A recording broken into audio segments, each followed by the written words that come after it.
Hello dears, myself Avnash. I am a student of chemistry and I want to share my knowledge with you.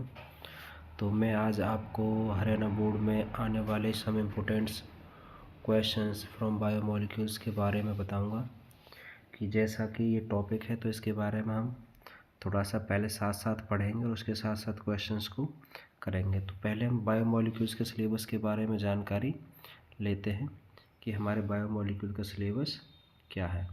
Syllabus of biomolecule. तो biomolecule के अंदर जो सबसे important term है, जहाँ से सबसे ज़्यादा आपका क्वेश्चन आता है, वो है कार्बोहाइड्रेट्स। कार्बोहाइड्रेट्स अगर देखा जाए बेसिकली आपके 8 नंबर में से 5 मार्क्स को, और उसमें से भी कार्बोहाइड्रेट्स के अंदर भी जो सबसे ज़्यादा इम्पोर्टेंट है आपका, वो है आपका ग्लूकोज। क्या है? ग्लूकोज, जो सबसे ज़्यादा आपके मार्क्स को कंसीडर करता है, जो कि एक क्या है बेटा आपका मोनोसैकेराइड्स। ग्लूकोज एंड फ्रक्टोज, ये दोनों आपके सबसे ज़्यादा मार्क्स को कंसीडर करेंगे इस यूनिट्स में। बाकी का तो मैं जैसे जैसे आपको टॉपिक पढ़ाऊंगा उसके साथ साथ बताते चलूँगा। तो let's we start our topic. तो सबसे पहले जैसे हम टॉपिक के बारे में पढ़ते हैं कि हमने देखा कि हम पढ़ने वाले हैं बायोमोलिक्यूल्स के बारे में। तो फर्स्ट ऑफ ऑल हमें यही पता होना चाहिए कि बायोमोलिक्यूल क्या है और यहाँ से क्वेश्चन कैसे आएगा। जैसे बेटा मैं देख पा रहा हूँ, तो एक क्वेश्चन आया था 2017 और 2018 सेट ए में। 2017 और 2000 सेट ए में इस तरीके से क्वेश्चन आया था, 2 नंबर का था। वो क्वेश्चन ये था कि डिफाइन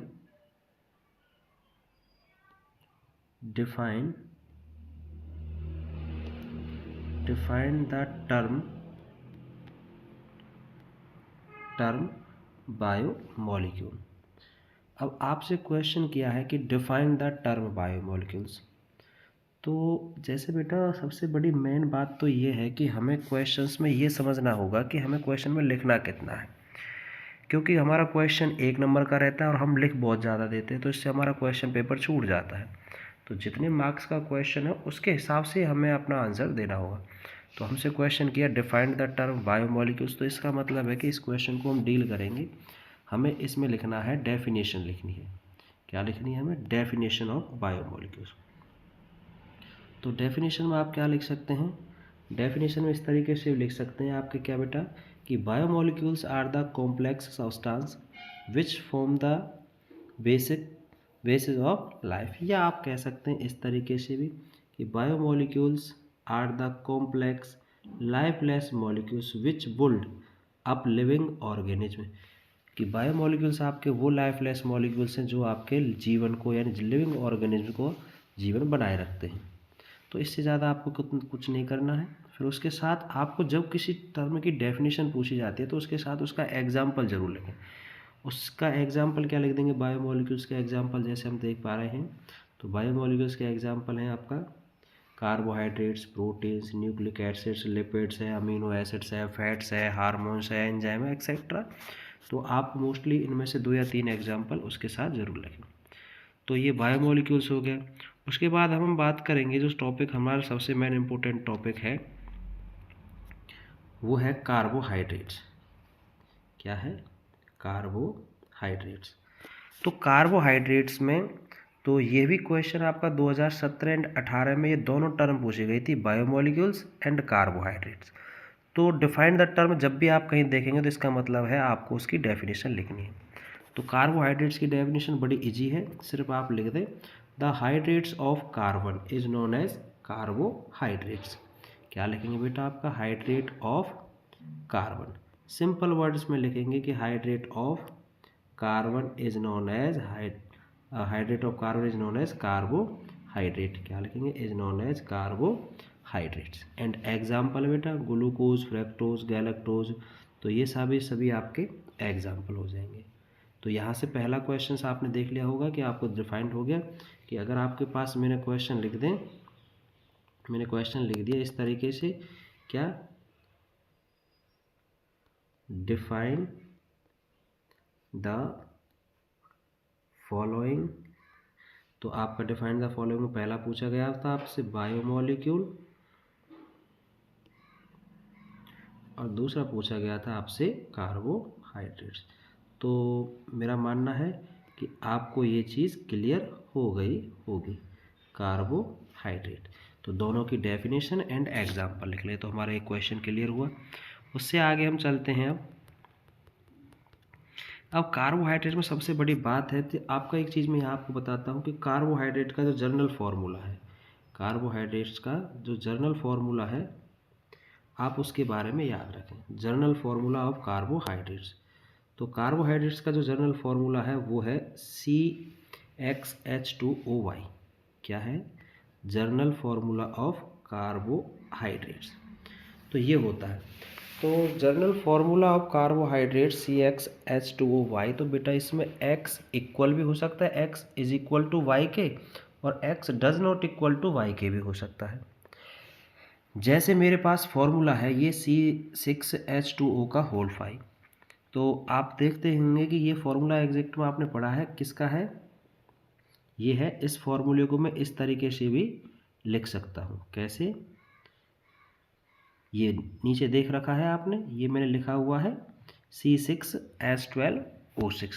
तो अगर मैं ग्लूकोज के फॉर्मूले को कार्बोहाइड्रेट के फॉर्मूले के रूप में लिखता हूँ तो उसको कैसे लिखा जाएगा? C6H2O का होल 6। तो हमने देखा तो जो x एंड y दोनों इसमें क्या है? इक्वल है। बट अब आप ये ना कहें कि जिसमें x और y इक्वल है वही आपका कार्बोहाइड्रेट, नहीं, इसका एक्सेप्शनल है आपका सुक्रोज। इसका एक्सेप्शनल है सुक्रोज। अगर मैं सुक्रोज को लिखता हूँ, किसको लिखता हूँ बेटा? आपका सुक्रोज को अगर मैं लिखता हूँ तो हम देख रहे हैं यहाँ पर कि अगर मैं सुक्रोज के फॉर्मूले को देखूँ तो सुक्रोज का फॉर्मूला है C12H22O11, और उसे अगर कार्बोहाइड्रेट के फॉर्मूले की तरह लिखता हूँ तो वो क्या लिखा जाएगा आपका? वो हमारा इस तरीके से लिखा जाएगा C12H2O का 11। तो दोनों के दोनों में क्या है? x does not equal to y. तो आपका ये मॉलिक्यूलर फार्मूला है जो MCQ का है। किसका है बेटा? MCQ का है। तो इससे आप देख सकते हैं। एंड एक्सेप्शनल केस, अब कुछ ऐसे हैं कि जो आपके कार्बोहाइड्रेट के फॉर्मूले को क्या करते हैं? फॉलो करते हैं, बट वो एग्जैक्ट में कार्बोहाइड्रेट नहीं है। तो वो आपका कौन कौन से बेटा? ये वाले दोनों, acetic acid and formaldehyde. Acetic acid and formaldehyde, ये आपके क्या है? एसिटिक एसिड एंड फॉर्मल्डिहाइड दोनों वो हैं जो आपका क्या है बेटा? एक मिनट। जो दोनों आपका किसको? कार्बोहाइड्रेट्स के फॉर्मूले में तो फिट होते हैं। कि आपको पता है एसिटिक एसिड का फॉर्मूला CH3COOH, तो C2H2O का होल 2। तो कार्बोहाइड्रेट्स के फॉर्मूले को तो फॉलो कर रहे हैं बट नॉट कार्बोहाइड्रेट्स। एंड ऐसे क्या है बेटा? आपका फॉर्मल्डिहाइड, जो कार्बोहाइड्रेट के फॉर्मूले को तो फॉलो करता है बट एग्जैक्ट में कार्बोहाइड्रेट नहीं है।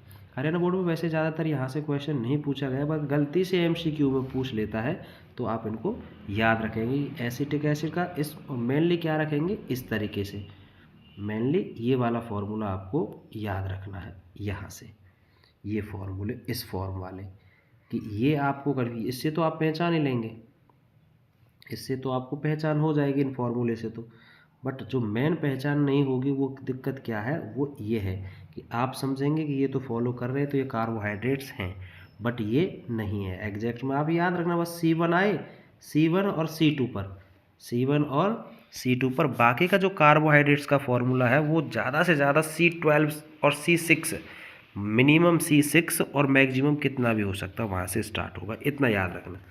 सीधा अपने माइंड में ये फिट कर लो कि C6 से नीचे अगर कोई आता है हमारे कार्बोहाइड्रेट्स में तो वो कार्बोहाइड्रेट कंसीडर नहीं किया जाता था। इसको इस तरीके से याद रखो। अब ऐसा भी है कुछ जो कार्बोहाइड्रेट के फॉर्मूले को फॉलो ही नहीं करते, ये तो फॉलो करते हैं। फॉलो करने वाले कौन से हैं? एसिटिक एसिड और फॉर्मल्डिहाइड। बट आपके कुछ ऐसे भी हैं जो फॉर्मूले को फॉलो नहीं करते और बट फिर भी क्या है? कार्बोहाइड्रेट्स।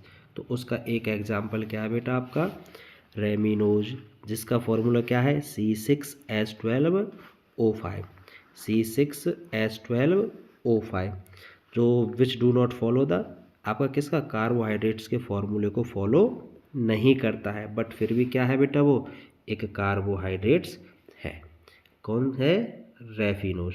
तो आगे चले, इससे आगे ये MCQ के बेस से आपके बेटा क्वेश्चन है, या 1 मार्क्स के 1 लाइनर क्वेश्चन में भी इनका लिखा जा सकता है।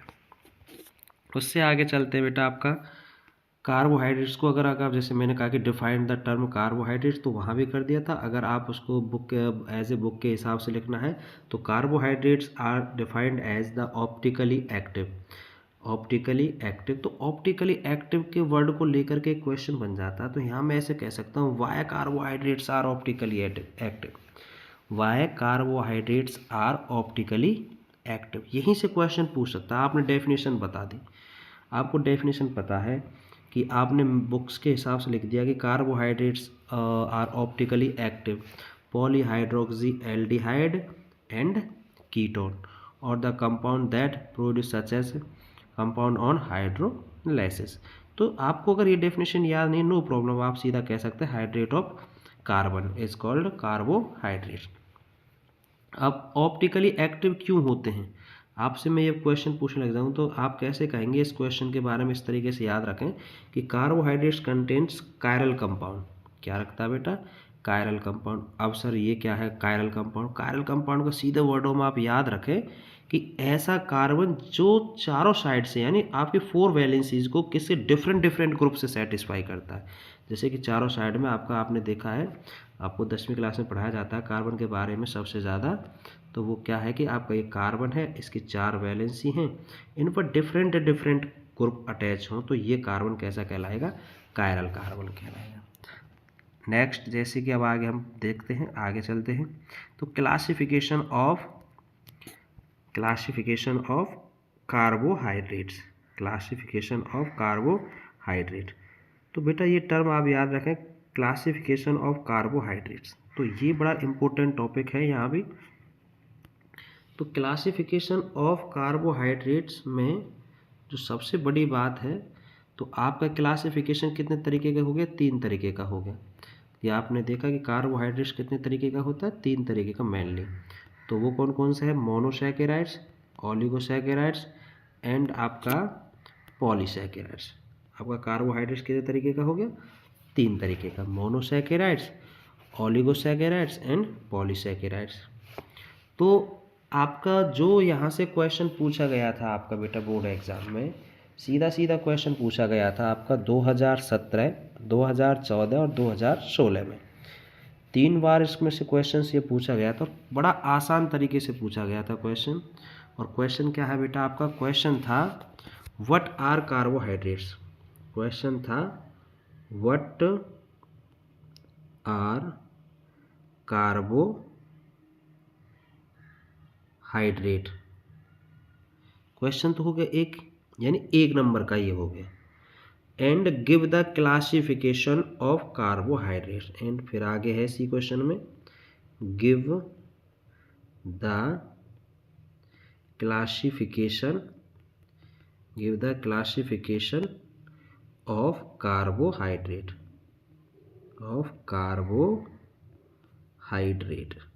ये था। अब क्वेश्चन को सीधा है भाई, इसमें कुछ सोचने विचारने वाली बात ही नहीं है कि आप कैसे करेंगे इस क्वेश्चन को। इस क्वेश्चन में सिर्फ आपको क्या करना है, व्हाट आर कार्बोहाइड्रेट्स, तो कार्बोहाइड्रेट की डेफिनेशन लिखनी है। एंड गिव द क्लासिफिकेशन, तो आप हेडिंग डालेंगे ब्लैक पेन से पेपर में, क्लासिफिकेशन, तो carbohydrates can be classify into 3 types, monosaccharides, disaccharides and polysaccharides. तो उनका एक दो एग्जाम्पल इस तरीके से लिख देना जैसे मैंने नोट्स में लिखा हुआ है। तो आपका क्वेश्चन हो गया कि यहाँ से क्वेश्चन पूछा कैसे जा सकता है। अगर आपको कार्बोहाइड्रेट्स के बारे में जानकारी है तो थोड़ा सा ऐसे भी लिख सकते हैं, कार्बोहाइड्रेट की यानी hydrate of carbons is known as carbohydrates. General formula क्या है? जर्नल फार्मूला क्या हो जाएगा? CXH2O का होल बाई, क्लासिफिकेशन में लिख देना आप मोनोसैकेराइड्स, ओलिगोसैकेराइड्स एंड पॉलीसैकेराइड्स, उनके एग्जाम्पल। बस सर अब हम एग्जाम्पल कैसे याद रहेंगे हमें, और ये टर्म कैसे याद रहेंगी? तो इसको भी मैं आपके लिए इजी बनाता हूँ। इसको आप कैसे याद रखेंगे? तो देखो बेटा, मोनोसैकेराइड्स के लिए आपका ये हो गया जैसे मोनोसैकेराइड्स। तो मोनोसैकेराइड्स के लिए मैं आपको एक टर्म बताता हूँ, इसको ऐसे याद रखें। किस तरीके से याद रखें? इस तरीके से, my great grand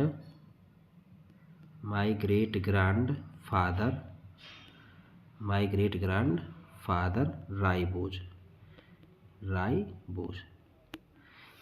grand father ribose. तो माई माने मोनोसैकेराइड, ग्रेट माने ग्लूकोज, ग्रांड माने गैलेक्टोज और फादर माने फ्रक्टोज। तो my great grand father ribose, तो आपको याद हो गया होगा। तो माई माने मोनोसैकेराइड्स के एग्जाम्पल, ग्रेट माने ग्लूकोज और ग्रांड माने गैलेक्टोज और फादर माने फ्रक्टोज और राइबोज का राइबोज। तो कोई प्रॉब्लम? तो इसी तरीके से हम नेक्स्ट बेटा आपका इनके एग्जाम्पल याद रख सकते हैं। इनके एग्जाम्पल कैसे याद रख सकते हैं? नेक्स्ट आपका है, क्या है नेक्स्ट आपका? ओलिगोसैकेराइड्स। तो अब ओलिगोसैकेराइड्स के लिए हम आप कैसे ट्रिक याद रखेंगे?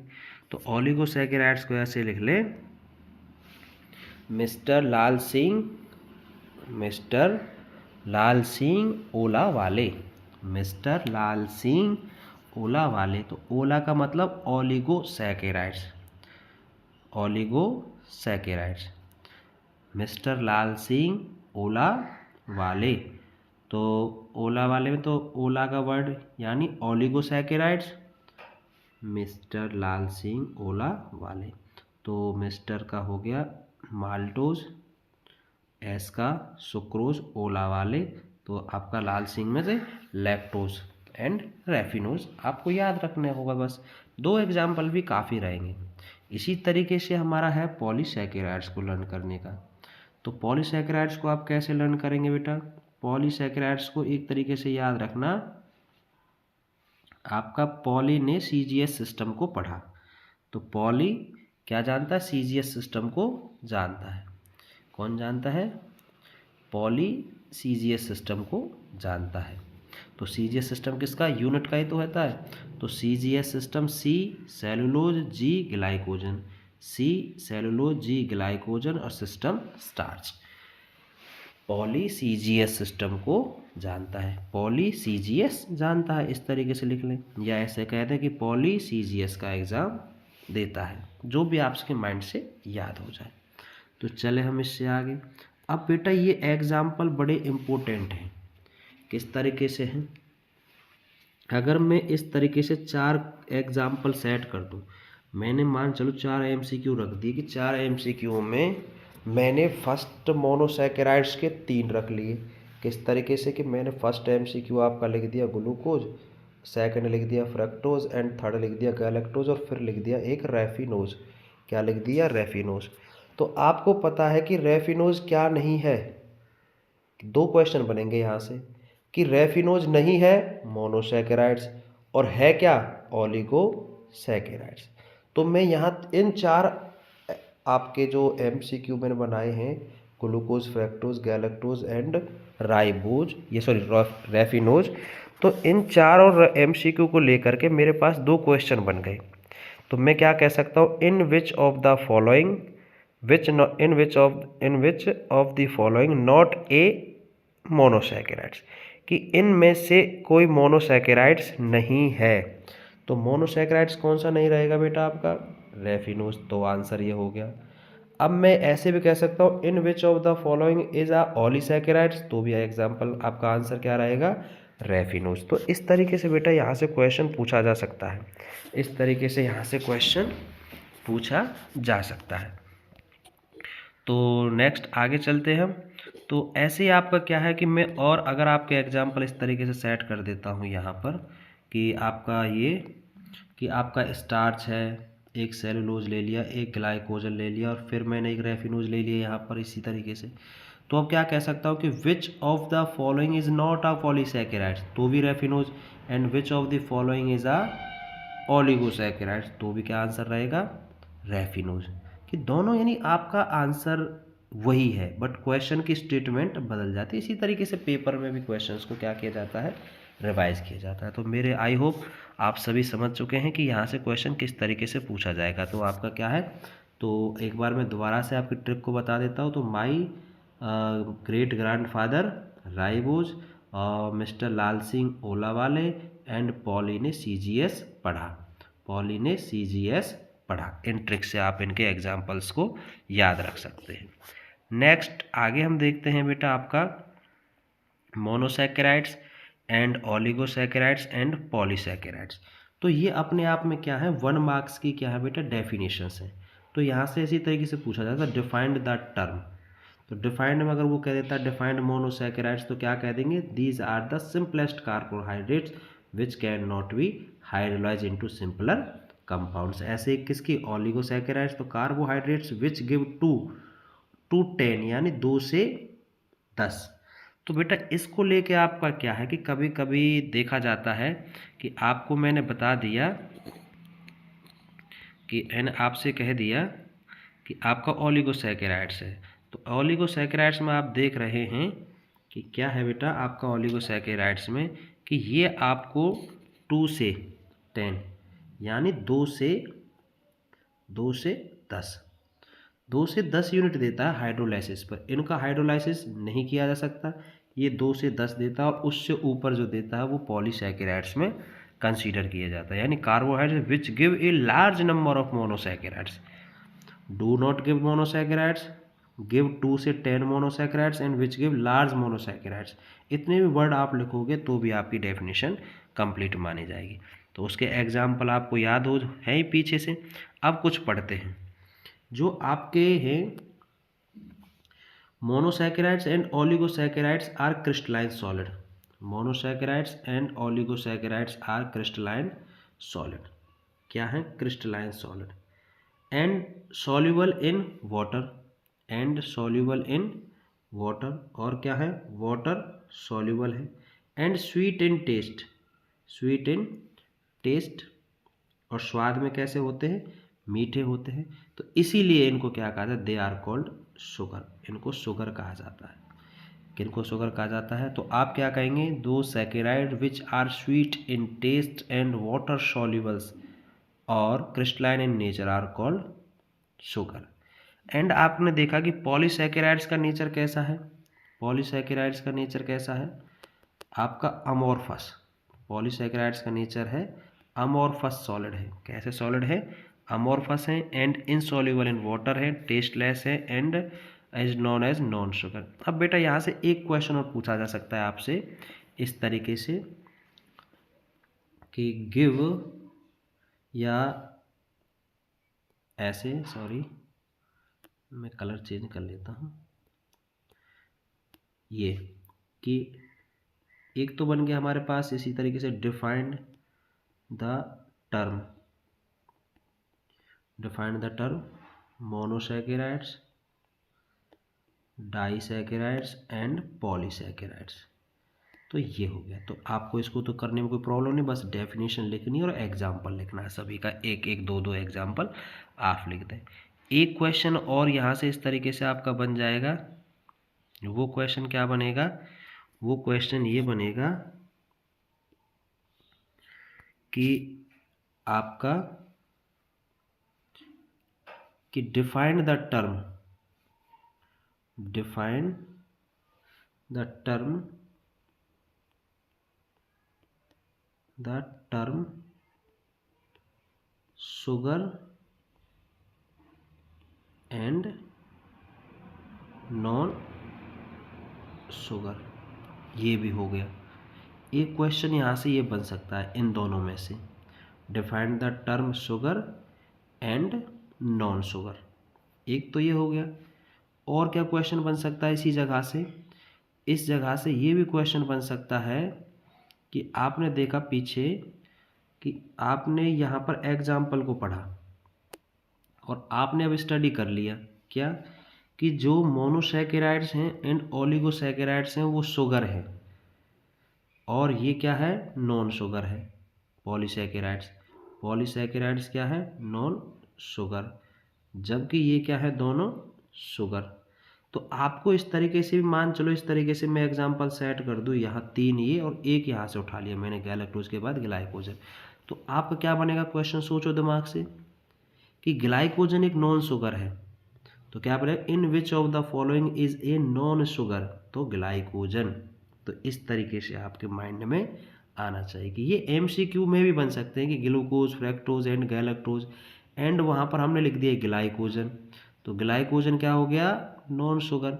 बट ऐसे इसके रिवर्स में क्या हो सकता है, ऐसे रिवर्स में ये हो सकता है कि ये 3 ऑप्शन यहाँ दे दें, उसमें से एक गैलेक्टोज और लिख दे। तो अब यहाँ क्वेश्चन क्या बनेगा, विच इज आ शुगर, इनमें से कौन सा है, in which of the following is a sugar, इनमें से कौन सा शुगर है, तो गैलेक्टोज, 4 में से एक रहेगा। इस तरीके से एमसीक्यू यहाँ से बन सकता है। नेक्स्ट आपने पढ़ लिया यहाँ से।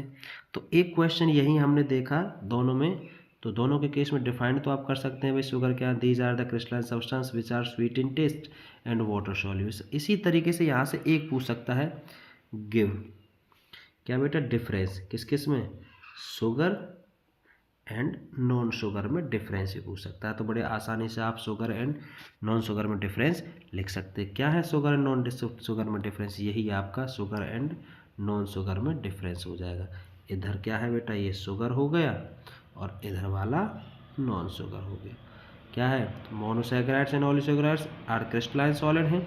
तो आप क्या कहेंगे, यहाँ ऐसे मत लिखना, सिर्फ क्या लिख देना, sugars are crystalline in nature, and ये कैसे है, अमोर्फस, ऐसे लिख देना, these are crystalline, these are amorphous, water insoluble and water in, ये आपका वाटर सॉल्युबल है, ये वाटर इनसॉल्युबल है, ये स्वीट इन टेस्ट है, ये टेस्ट लेस है, ये स्वीट, ये टेस्ट लेस है, ये आपका कलेक्ट, बस इसमें ये मत लिखना, बस कलेक्टिवली कॉल्ड शुगर, अब ये ना लिखना, क्योंकि आपको यहाँ पर लिख दिया आपने क्या बेटा, शुगर्स आर, आपका क्या है, यहाँ ये लिख सकते, these are monosaccharides and oligosaccharides, और यहाँ पर लिख दीजिए दीज आर पॉलीसैकेराइड्स। एक डिफरेंस ये हो जाएगा, एक एक फिर आपके दो दो एग्जाम्पल लिख देना यहाँ। तो वैसे ज़्यादातर आपके 2 मार्क्स के लिए बहुत काफ़ी है, बस एग्जाम्पल लिख देना इसने दो दो डिफरेंस लिखने के बाद। तो मुझे उम्मीद है कि आपको यहाँ तक समझ में आ गया होगा। नेक्स्ट आगे चलते हैं कुछ इम्पोर्टेंट। अब बेटा 1 मार्क्स के लिए, तो कॉमनली यूज़ किया जाने वाला जो शुगर है हमारे घरों में, उसका नाम होता है बेटा सुक्रोज। उसको क्या कहते हैं, सुक्रोज है, तो उसका नाम है सुक्रोज। तो सुक्रोज आपका कॉमनली यूज़ किए जाने वाला क्या है बेटा, शुगर है, जो घर में यूज़ होता है, उसका सुक्रोज नाम है। एंड मिल्क में पाया जाने वाला, जो दूध में मिलता है, मिल्क में जो मिलता है, उसको कहते हैं लैक्टोज। तो आपसे पूछा जा सकता है कि मिल्क शुगर किसे कहते हैं बेटा, लैक्टोज को कहते हैं। All monosaccharides are reducing sugar, maltose and lactose are reducing sugar, maltose and lactose monosaccharides हैं, एंड माल्टोज एंड लैक्टोज क्या है बेटा, डाइसैकेराइड्स है। माल्टोज एंड लैक्टोज क्या है, डाइसैकेराइड्स है। तो maltose and lactose are reducing sugar. Sucrose is a non reducing sugar, क्योंकि सुक्रोज क्या है, नॉन रिड्यूसिंग शुगर, तो ये भी एक्सेप्शनल है, इसको भी ध्यान से रखना, आपसे पूछा जा सकता है। क्यों, क्योंकि आपने पढ़ा है अभी जस्ट टेबल में, आपका सुक्रोज क्या है, डाइसैकेराइड्स है। तो आपसे ये भी पूछा सकता है विच ऑफ द डाई या oligosaccharides are non reducing sugar, तो सुक्रोज। एंड रिड्यूसिंग शुगर कौन कौन से हैं, माल्टोज एंड लैक्टोज। तो ये भी आपका क्वेश्चन हो गया। तो नेक्स्ट आगे हम चलते हैं। तो अब यहाँ से all polysaccharides are non reducing sugar, all polysaccharides क्या है, नॉन रिड्यूसिंग शुगर है। बट अब यहाँ पर क्वेश्चन क्या है, क्वेश्चन ये है कि सुक्रोज आपका और पॉलीसैकेराइड्स नहीं है, क्या है, डाइसैकेराइड्स है। तो which of the disaccharides are क्या है, रिड्यूसिंग नॉन रिड्यूसिंग शुगर, तो सुक्रोज, इसका याद रखना बेटा। अब यहाँ पर जो आने वाला इम्पोर्टेंट क्वेश्चन है वो यही है कि सबसे पहले आपको जो याद रखना होगा, यहाँ से जो क्वेश्चन आएगा reducing and non reducing sugar को लेके आएगा। आपसे क्वेश्चन आएगा वो reducing sugar and non reducing sugar. तो यहाँ पर बेटा 2 वर्ड याद आपको रखने होंगे, reducing and non reducing sugar में आपको 2 वर्ड याद रखने हैं। वो क्या है, टॉलेंस रिएजेंट, क्या है, टॉलेंस रिएजेंट टॉलेंस रिएजेंट और एक बेटा आपका फिलिंग सॉल्यूशन। तो सिर्फ इतना याद रखें, which reduce by Tollens reagent and Fehling solutions are called reducing sugar, and those carbohydrate which do not reduce by the Tollens and Fehling solutions are called non reducing sugar.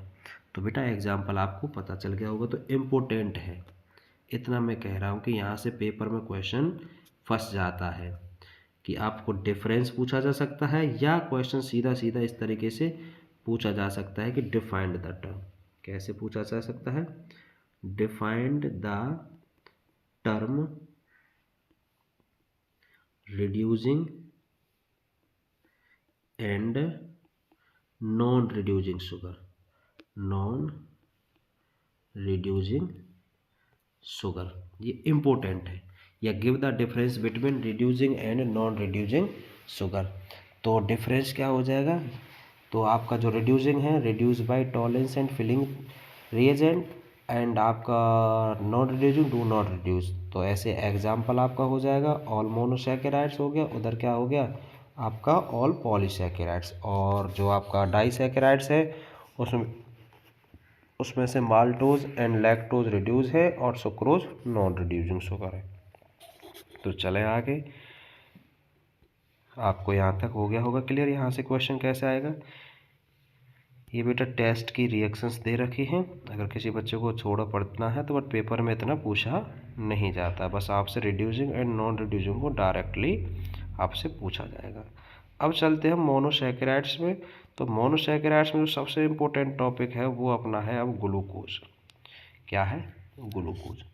तो अब हम glucose से question कैसे पूछे जाते हैं हमसे board में। तो ग्लूकोज के बारे में आप सभी को जानकारी है, क्योंकि आपको सबसे इजी जो फॉर्मूला याद होता है वो यही है, C6H12O6। तो glucose is a simple sugar with 6 carbon atom and 1 aldehyde group. तो ए पेपर में ऐसा खास नहीं पूछा जाता है यहाँ से, तो ये बस इतना पूछा जा सकता है भाई ये आपका कहाँ प्रेजेंट रहता है? स्वीट्स, फ्रूट्स एंड हनी में प्रेजेंट रहता है, और ग्लूकोज इज ए मोनोसैकेराइड्स, आपने पहले ही पढ़ा है कि एग्जाम्पल में। तो glucose occurs in nature in free as well as combined state. अब फ्री फॉर्म में मिल जाता है और किस में मिल जाता है बेटा?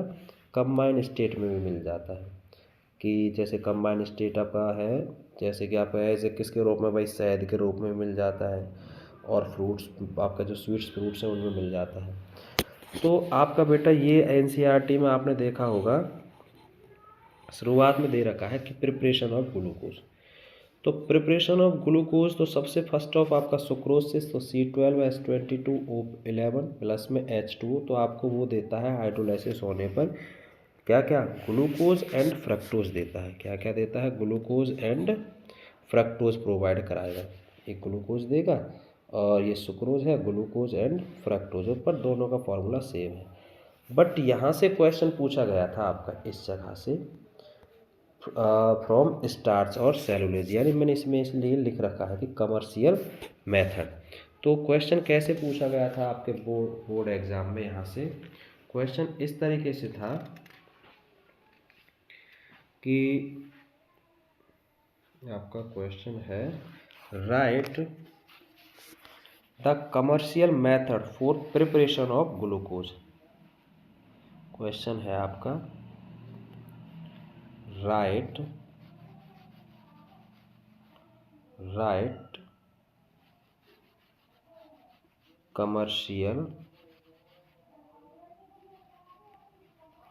Commercial method for preparation commercial method for right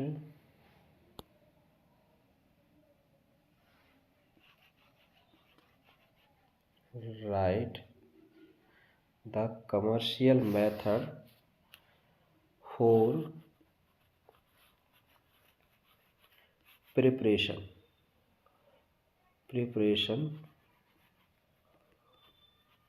preparation of glucose.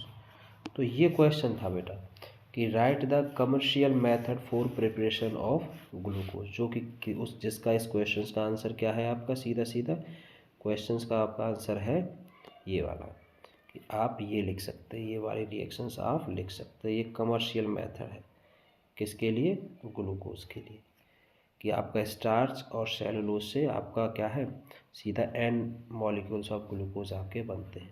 C6 starch या सेलुलोज का फॉर्मूला आपको मेनली यहाँ पर याद रखना होगा, C6H10O5 का होल है, इतना याद रखना, NH2 लिख देना, बाकी का कोई प्रॉब्लम नहीं है। तो आप किससे बनाते हैं इस आपका कमर्शियल, इसको स्टार्च या सेलुलोज से बनाया जाता है।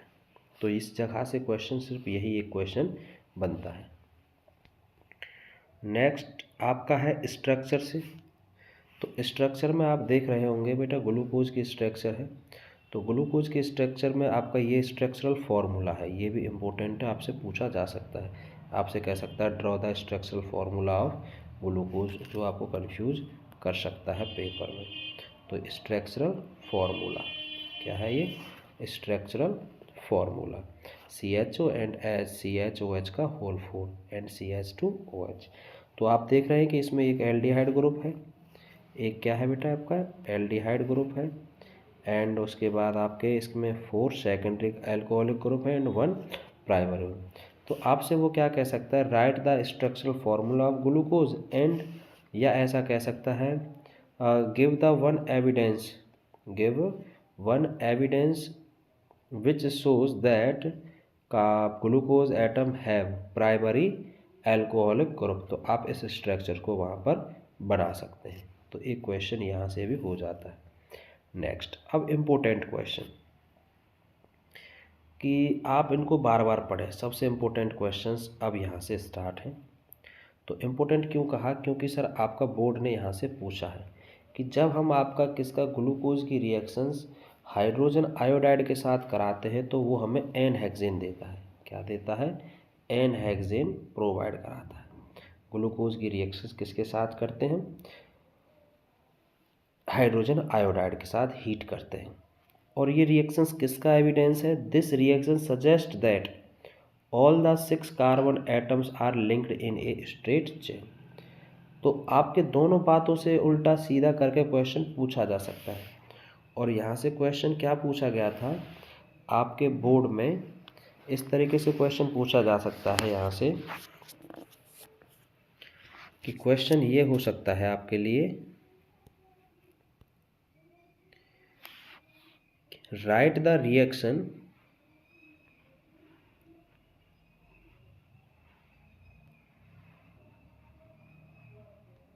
write the reaction which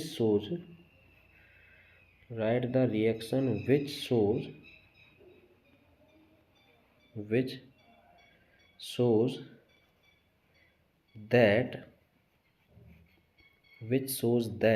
all the carbon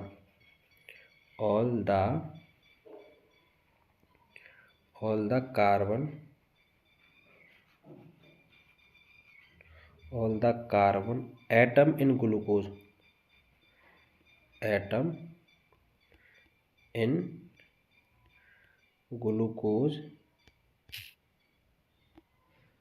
sorry beta in the glucose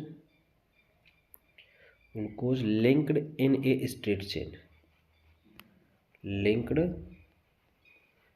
in a straight chain। तो आपका इसलिए मैंने नोट्स में ये सारी चीज़ें आपको मेंशन की हैं, वो किस तरीके से है कि आपको दिख गया कि अगर आपसे क्वेश्चन ऐसे कहता है किस तरीके से, कि वो क्वेश्चन इस तरीके से पूछ सकता है, व्हाट हैपन, ये भी इस तरीके से पूछ सकता है, व्हाट हैपन व्हेन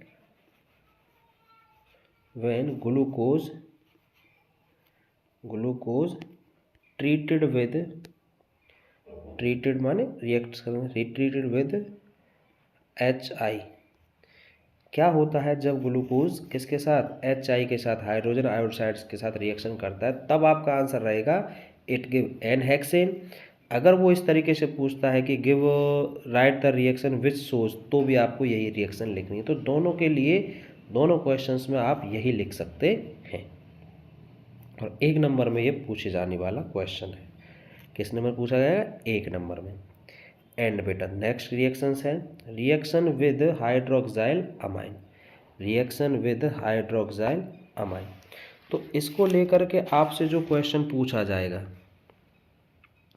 वो रिएक्शन यहाँ से क्वेश्चन वैसे हरियाणा बोर्ड ने पूछा तो है नहीं, बट आप कह सकते हैं कि अगर रिएक्शन हाइड्रोक्साइल अमाइन के साथ करता है तो वो ऑक्साइम देता है।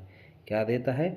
ऑक्साइम देता है। एंड आपका ये रिएक्शन इस बात का कंफर्म करती है कि this reaction confirm the presence of carbonyl group in glucose. इस रिएक्शन से क्या पता चलता है कि ये आपका इस बात का एविडेंस है कि आपके ग्लूकोज के अंदर कार्बोनाइल ग्रुप प्रेजेंट होता है। और उसके बाद बेटा सेकंड इम्पोर्टेंट आपके बोर्ड के नज़रिए को देखते हुए, रिएक्शन विद नाइट्रिक एसिड। तो अगर आपका ग्लूकोज नाइट्रिक एसिड के साथ रिएक्ट करता है तो वो आपको क्या प्रोवाइड कराता है? सैचुरिक एसिड कराता है। क्या प्रोवाइड कराता है? सैचुरिक एसिड कराता है। एंड आपका बेटा ग्लूकोनिक एसिड अगर रिएक्ट करता है तो वो आपको क्या प्रोवाइड कराता है? वो भी सैचुरिक एसिड कराता है। और जो किस बात का इंडिकेशन है? This indicate the presence of primary alcoholic group, primary alcoholic group, ये वाला इस बात का एविडेंस है कि आपका ग्लूकोज प्राइमरी एल्कोहलिक ग्रुप रखता है, क्योंकि वो किस में बदल जाता है आपका? COOH ऑक्सीडेशन कराने पर। कोई प्रॉब्लम बेटा? तो यहाँ से भी क्या, इस क्वेश्चन से भी कैसे बन सकता है? ये क्वेश्चन भी ऐसे लिखा जा सकता है, आपसे ऐसे कह सकता है बोर्ड एग्जाम में, right A reactions which shows that glucose molecules have one primary alcoholic group in their structure. तो वो इस बात का प्रूफ है ये वाली।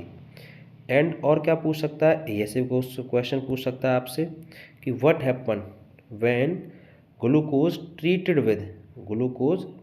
With nitric acid. तो आप क्या कहेंगे बेटा? Glucose treated with nitric acid it give saccharic acid. Saccharic acid का COOH लिखना, दोनों साइड में CHOH का होल 4 लिखना, दोनों साइड में COOH लिख देना, सीधा सीधा स्ट्रक्चर है।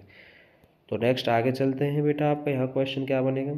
अब नेक्स्ट, इसको भी कोई ऐसे ज़रूरी नहीं है, बस ऐसे याद रख सकते हैं, बोर्ड में इसके बारे में वैसे पूछा नहीं गया है।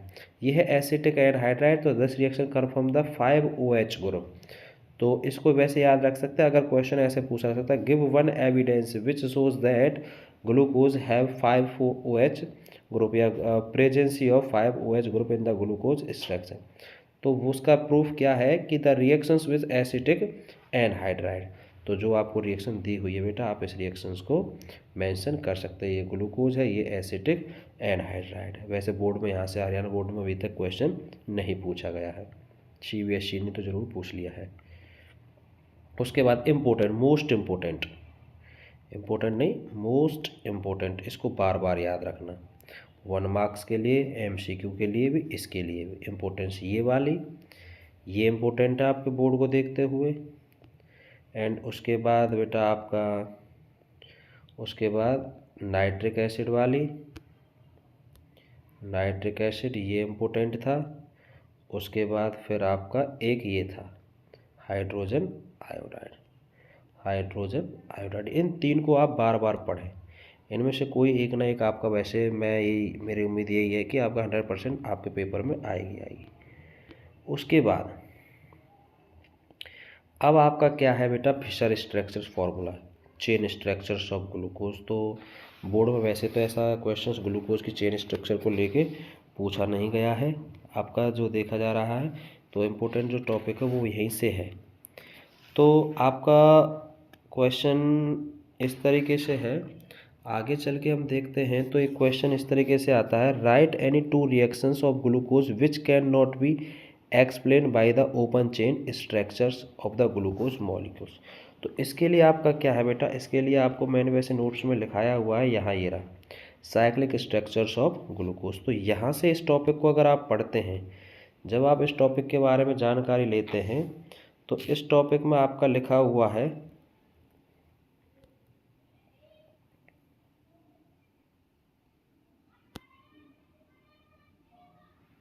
ये वाले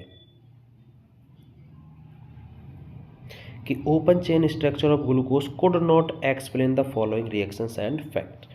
तो यही है। तो पहला कौन सा, glucose does not give 2,4-DNP test. बेटा MCQ के लिए भी इम्पोर्टेंट है, इतना याद रखना इसको। 2DNP test, glucose does not give 2,4-DNP test. Yes, आपका एस्चेसिस test and sodium hydrogen sulphate test, इनको दोनों को नहीं देता है। तो ये याद रखना, तीनों चीज़ अपने बारे में याद रखना। इन स्ट्रक्चर्स को ओपन चेन स्ट्रक्चर्स शो नहीं करती हैं। इससे आगे, अब यहाँ से ये आपका हो गया। इससे आगे जो क्वेश्चंस हैं, अब देखो इसके बारे में पढ़ते हैं। Glucose exist in 2 different crystalline form which are named as alpha glucose and beta glucose.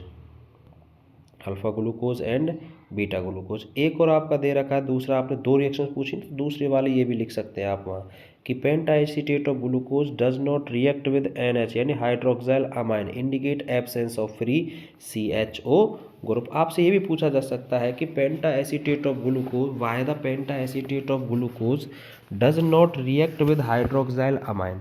तो आप क्या कहेंगे कि penta acetate of glucose does not react with hydroxyl amine because there absence of CHO free CHO group. तो इस तरीके से तो आपका बेटा इस अल्फ़ा एंड बीटा ग्लूकोज ये डिफरेंट क्रिस्टलाइन 2 फॉर्म में से रहता है। अब क्या है बेटा, सबसे ज़्यादा अब ये आपका हो गया ओपन चेन स्ट्रक्चर्स। उसके बाद ये आपका एनोमर्स, ऐसा खासा ऑप्शन वैसे है तो सही NCERT में, बट यहाँ हरियाणा बोर्ड में इससे रिलेटेड क्वेश्चंस नहीं पूछा गया। बट मैं आपको बता देता हूँ एनोमर्स क्या होते हैं आपका, जो यानी जिनका मॉलिक्यूलर फार्मूला तो सेम होता है बट वो स्ट्रक्चर्स में थोड़ी यानी ओरिएंटेशन पर क्या होते हैं, डिफरेंट होते हैं। यानी एनोमेरिक कार्बन पर डिफरेंट होते हैं, उन्हें हम क्या कहते हैं, एनोमर्स कहते हैं। The optical isomers of the monosaccharides which differ only in the orientation of OH group. तो OH ग्रुप के ओरिएंटेशन में क्या हो, डिफर। तो जैसे मैं आपको भी दिखाता हूँ कि आपका ये ग्लूकोज है, 2 इमेज है ये वाली। तो इसमें अच्छे से ऑब्जर्व करें कि आपकी इस स्ट्रक्चर में, आपके इस स्ट्रक्चर में यहाँ पर C, इस जगह पर ये एनोमेरिक कार्बन है ये वाला, और इस जगह पर किसका डिफरेंस है, सिर्फ ओरिएंटेशन का है। इधर OH इधर है, इधर OH इधर है। तो इसीलिए ये दोनों आपस में क्या, alpha D positive glucose and beta D positive glucose, दोनों के दोनों क्या है बेटा, एनोमर्स है। कोई प्रॉब्लम, आगे चलते हैं। तो यहाँ से क्वेश्चन में नहीं पूछा गया है। अब ये है, अब यहाँ से क्वेश्चन पूछा जा सकता है, give the structural difference between alpha D glucose and beta D glucose. And आपसे पूछा जा सकता है give draw the pyranose structures of glucose. तो बेटा पायरानोज स्ट्रक्चर्स या हावर्थ स्ट्रक्चर्स बोल दे या साइक्लिक स्ट्रक्चर्स ऑफ ग्लूकोज, तो तीनों तरीके के क्वेश्चंस का आंसर यही रहेगा। तीनों तरीके के क्वेश्चंस का आंसर यहीं से आपको करना होगा। ये आपके हावर्थ। अब सर ये स्ट्रक्चर्स बनेंगे कैसे, तो बेटा आप याद रखना, आप बेंजीन रिंग बनाना सीधे सीधे। तो बेंजीन रिंग के आप क्या है, साइड के कॉर्नर वाले पर दोनों पर O लगाना। सिर्फ ध्यान क्या रखना है, जब आप क्या है अल्फ़ा D ग्लूकोज बनाएंगे तो दोनों OH कॉर्नर वाले हैं उनको नीचे रखेंगे और थर्ड वाले को अंदर रखेंगे।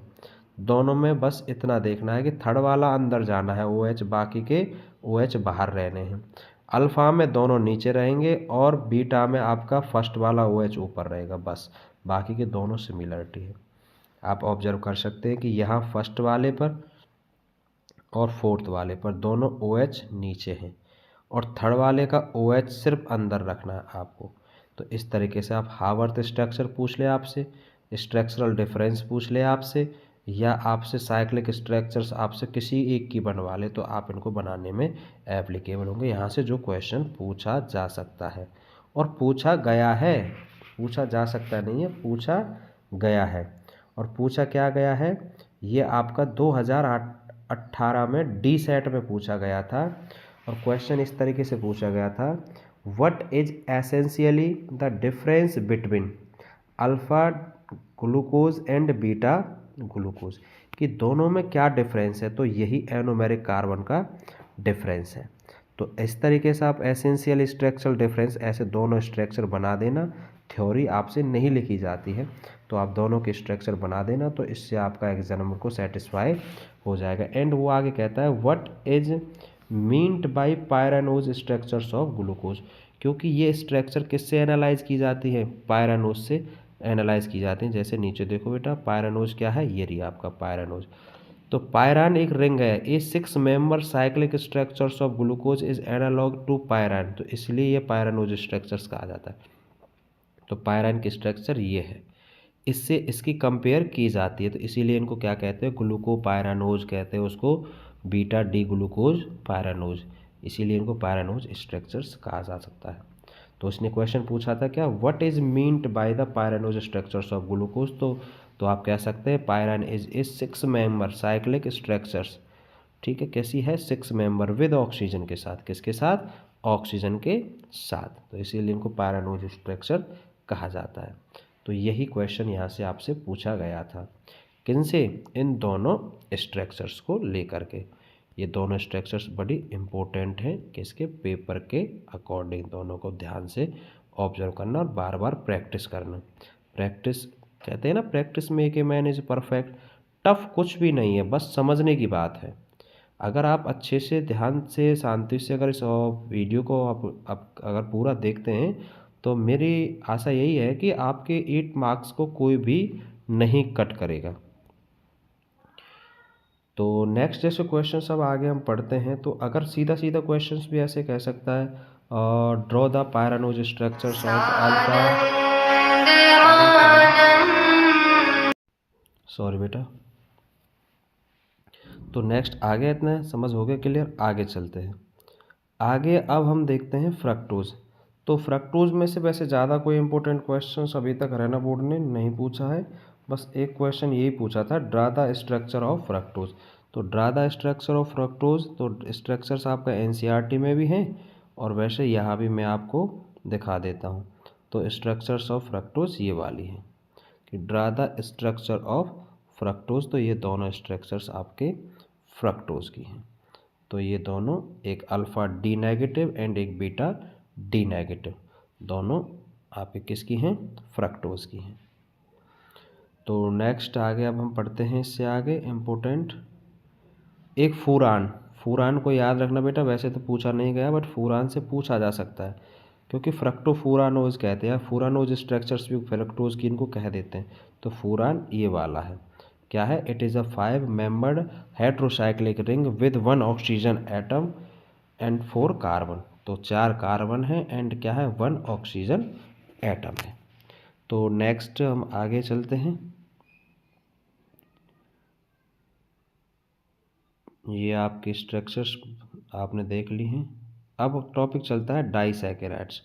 तो डाइसैकेराइड्स में यहाँ से क्वेश्चन पूछा जा सकता है, इसको आप याद रखें, ये वाला टॉपिक बड़ा इम्पोर्टेंट है। यहाँ से वो क्या है, ये यहाँ से आपसे क्वेश्चन पूछा जा सकता है।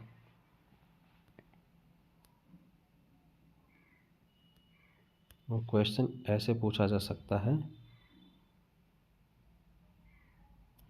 यहाँ से क्या, कि आपने देखा, इन बातों को आप इम्पोर्टेंट यहाँ से इम्पोर्टेंटली याद रखना बेटा मेरे कहने से, ये कि अगर आप सुक्रोज का हाइड्रोलाइसिस कराते हैं तो वो ग्लूकोज एंड फ्रक्टोज देता है, अगर माल्टोज का कराते हैं तो वो ग्लूकोज एंड ग्लूकोज की 2 यूनिट्स देता है, अगर लैक्टोज का कराते हैं तो वो ग्लूकोज एंड गैलेक्टोज देता है। तो आपका जैसे यहाँ से क्वेश्चंस है, आपने देखा कि क्वेश्चंस कैसे बन सकता है, यहाँ से वो क्वेश्चन इस तरीके से बनेगा बेटा, इन 3-4 टर्मों से क्या क्वेश्चंस बन सकता है, और वो एमसीक्यू टाइप क्वेश्चन बनेगा आपका। एमसीक्यू में कैसे बनेगा, कि जैसे मैंने आपको क्वेश्चन दे दिया, इसलिए जैसे 2011 में और 2013 में आपसे क्वेश्चन पूछा गया था, hydrolysis product of sucrose are, hydrolysis product of sucrose are. तो हाइड्रोलाइसिस प्रोडक्ट क्या है सुक्रोज के, तो अब आपको पता चल रहा होगा, बड़ा इंपॉर्टेंट है टॉपिक। तो हाइड्रोलाइसिस प्रोडक्ट है सुक्रोज के ग्लूकोज एंड फ्रक्टोज। उसके बाद नेक्स्ट क्या है आपका, फिर आपसे पूछा जा सकता है इसी तरीके से आपका ये क्वेश्चन 2013 में ही आपका बी सेट में पूछा गया था कि हाइड्रोलाइसिस प्रोडक्ट ऑफ माल्टोज। तो हाइड्रोलाइसिस प्रोडक्ट ऑफ माल्टोज क्या है, ग्लूकोज एंड ग्लूकोज, क्योंकि इसमें एमसीक्यू दे रखे हैं glucose and glucose, glucose and sucrose, glucose and galactose and none of these. तो इसका मतलब क्या हो गया, ग्लूकोज एंड ग्लूकोज। एंड आपसे 1 मार्क्स में ऐसे पूछा जा सकता है, give 1 example of a carbohydrates which give 2 units of glucose on the hydrolysis, कि आपका कोई एक ऐसा कार्बोहाइड्रेट्स बताइए जो क्या है बेटा आपका हाइड्रोलाइसिस होने पर 2 यूनिट्स क्या देता हो, ग्लूकोज देता हो, तो वो क्या है बेटा आपका माल्टोज। एंड नेक्स्ट है बेटा आपका लैक्टोज। तो लैक्टोज क्या देता है, glucose and galactose, glucose and galactose. तो इससे रिलेटेड क्वेश्चन क्या बन सकता है, इस तरीके से बन सकता है, hydrolysis product of lactose are. तो हाइड्रोलाइसिस प्रोडक्ट ऑफ लैक्टोज क्या बन जाएंगे, glucose and galactose, glucose and galactose. तो आपको आई होप आपको यहाँ से समझ आ गया होगा कि किस तरीके से क्वेश्चन यहाँ से पूछा जा सकता है। तो नेक्स्ट आगे चलते हैं हम। तो नेक्स्ट आगे अब क्या है बेटा आपका ग्लाइकोसाइड, बड़ा इंपॉर्टेंट है, इसको आप इस तरीके से याद रख सकते हैं। ये आपका प्रैक्टिकल एग्जामिनर वालों के लिए भी, प्रैक्टिकल्स लेने वाले लिए एंड बोर्ड एग्जाम के लिए 1 मार्क्स की बड़ी अच्छी एक डेफिनेशन होती है कि ग्लाइकोसाइडिक लिंकेज क्या है। तो ग्लाइकोसाइडिक लिंकेज वो है बेटा जो आपके पॉलीसैकेराइड्स में मोनोसैकेराइड्स के बीच में जोड़ने के लिए जो लिंकेज बनती है, ऑक्सीजन लिंकेज, उसे कहते हैं क्या, डाई आपका ग्लाइकोसाइडिक लिंकेज। तो the linkage between 2 monosaccharides unit through oxygen atom is called glycosidic linkage, जैसा कि आप इसमें दे सकते हैं। तो ये आपका बेटा क्या हो गया, फ्रैक्टोज, और ये आपका हो गया ग्लूकोज। तो दोनों के बीच में क्या हो गई बेटा, यहाँ आप देख रहे होंगे दोनों के बीच में आपका ऑक्सीजन लिंकेज है। तो यही क्या है, ग्लाइकोसाइडिक लिंकेज है। तो ये यूनिट हो गई आपका 1 मार्क्स का। आपका आएगा तो क्वेश्चन हाफ मार्क्स की डेफिनेशन, हाफ मार्क्स के एग्जाम्पल में इस तरीके से आप इसको शो करते हैं। तो सीधा सीधा सीधा डिफाइन करने वाला रहेगा कि define the term glycosidic linkage. और अगर एमसीक्यू पूछा गया तो एमसीक्यू क्या पूछा जा सकता है इससे, एमसीक्यू इस तरीके से पूछा जा सकता है आपसे कि एमसीक्यू इस तरीके से पूछा जाएगा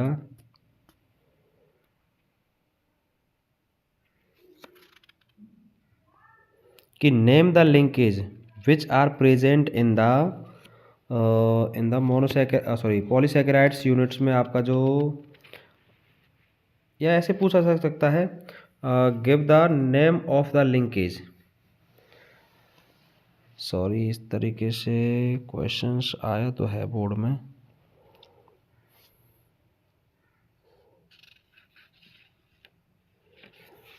आपसे क्वेश्चन पूछा गया था। हाँ, ये पूछा गया था ये बेटा, वैसे तो अमीनो एसिड में भी पूछा गया है। तो वहाँ हम एक लिंकेज के बारे में और पढ़ेंगे, वो है पेप्टाइड लिंकेज। क्या है, पेप्टाइड लिंकेज। तो आपसे यहाँ इस तरीके से क्वेश्चन पूछा जा सकता है क्या, the linkage between the 2 monosaccharides units are present. तो वो क्या रहेगी आपकी, ग्लाइकोसाइडिक लिंकेज रहेगी। क्या रहेगी, ग्लाइकोसाइडिक। तो हमेशा याद रखना ये 2 क्वेश्चंस, पॉलीपेप्टाइड लिंकेज एंड आपका कौन सा, ग्लाइकोसाइडिक लिंकेज, दोनों को याद रखना कि ग्लाइकोसाइडिक हमेशा किस में रहती है, कार्बोहाइड्रेट्स में रहती है। किस में रहती है, कार्बोहाइड्रेट्स में रहती है। और एक ऑक्सीजन लिंकेज रहती है, किस एटम के द्वारा बनाई जाती है, ऑक्सीजन एटम के द्वारा फॉर्म की जाती है। तो आगे चलते हैं, ग्लाइकोसाइडिक हो गया आपका इम्पोर्टेंट। उससे आगे सुक्रोज। तो सुक्रोज का बेटा फॉर्मूला C12H22O11 है। Sucrose is the most common disaccharides है। Sucrose widely distributed in plant and partially, जैसे कि शुगर केन है, शुगर बीट्स यानी मीठे चुकंदर है। It is a colourless crystalline and sweet substance है। It is very soluble in water and its aqueous solution is dextro rotatory having, आपका इसका रोटेशन दे रखा है आपको 66.5 डिग्री है। Sugar cane and sugar beet are the main source of sucrose. तो sucrose are give equimolar equimolar mixtures of D positive glucose and D negative fructose. तो hydrolysis होने पर बेटा आपको ग्लूकोज एंड फ्रक्टोज आपको ये प्रोवाइड कराता है। अब इतना याद रखना, यहाँ से 1 मार्क्स का क्वेश्चन याद रखना कि जब सुक्रोज है तो उसमें alpha D glucose and D positive negative fructose are held together by glycosidic linkage. तो लिंकेज को बनाने वाले कार्बन्स को याद रखना, लिंकेज को बनाने वाले कार्बन्स को याद रखना कि C1 of alpha D glucose का रहेगा और C2 बीटा डी ग्लूकोज का रहता है। Reducing groups of glucose in, इसका कोई ऐसा खास महत्व नहीं है, बस इसका ये इंपॉर्टेंस था। Sucrose is a non reducing sugar है और इसका जो स्ट्रक्चरल फार्मूला है ये वाला कोई ज़रूरी नहीं है आपके लिए, बट जो मेन इम्पोर्टेंट है वो ये वाला फार्मूला आपके लिए इम्पोर्टेंट है, स्ट्रक्चरल फार्मूला। तो आप इसको बना सकते हैं क्योंकि आपसे यहाँ से क्वेश्चन पूछा भी जा सकता है। और वो क्वेश्चन किस तरीके से पूछा जाएगा, वो क्वेश्चन इस तरीके से पूछा जा सकता है कि व्हाट आर या draw the structure of sucrose. तो draw the structure of sucrose, तो स्ट्रक्चर ऑफ सुक्रोज आप ऐसे बता सकते हैं। इसमें क्या लिख सकते हैं, ऐसे थोड़ा सा इंट्रो लिख देना भाई। सुक्रोज ना आपका क्या है, ओलिगोसैकेराइड्स है इन विच आपका जो ग्लाइकोसाइडिक लिंकेज से आपके क्या है, ग्लूकोज एंड फ्रक्टोज लिंक रहते हैं। और कार्बन बता देना भाई C2 बीटा फ्रक्टोज का एंड C1 अल्फा ग्लूकोज का रहता है। एंड उसके आगे बेटा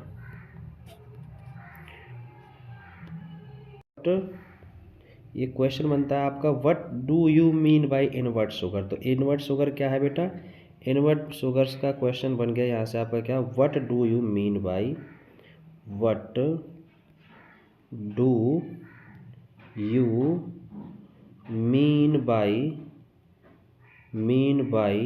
what do you mean by invert sugar, what do you mean by invert sugar. तो इनवर्ट शुगर क्या होती है बेटा, इसके बारे में आप बड़ी आसानी से लिख सकते हैं, what do you mean by invert sugar. इसके बाद एक क्वेश्चन आगे क्या बन सकता है बेटा आपका, यहाँ से इनवर्ट शुगर तो सीधा सीधा आप डिफाइंड कर देंगे। इनवर्ट शुगर क्या था, equal molar of D positive glucose and beta D negative fructose का इक्विमोलर सॉल्यूशन होता है, उसे हम क्या कहते हैं, इनवर्ट शुगर कहते हैं।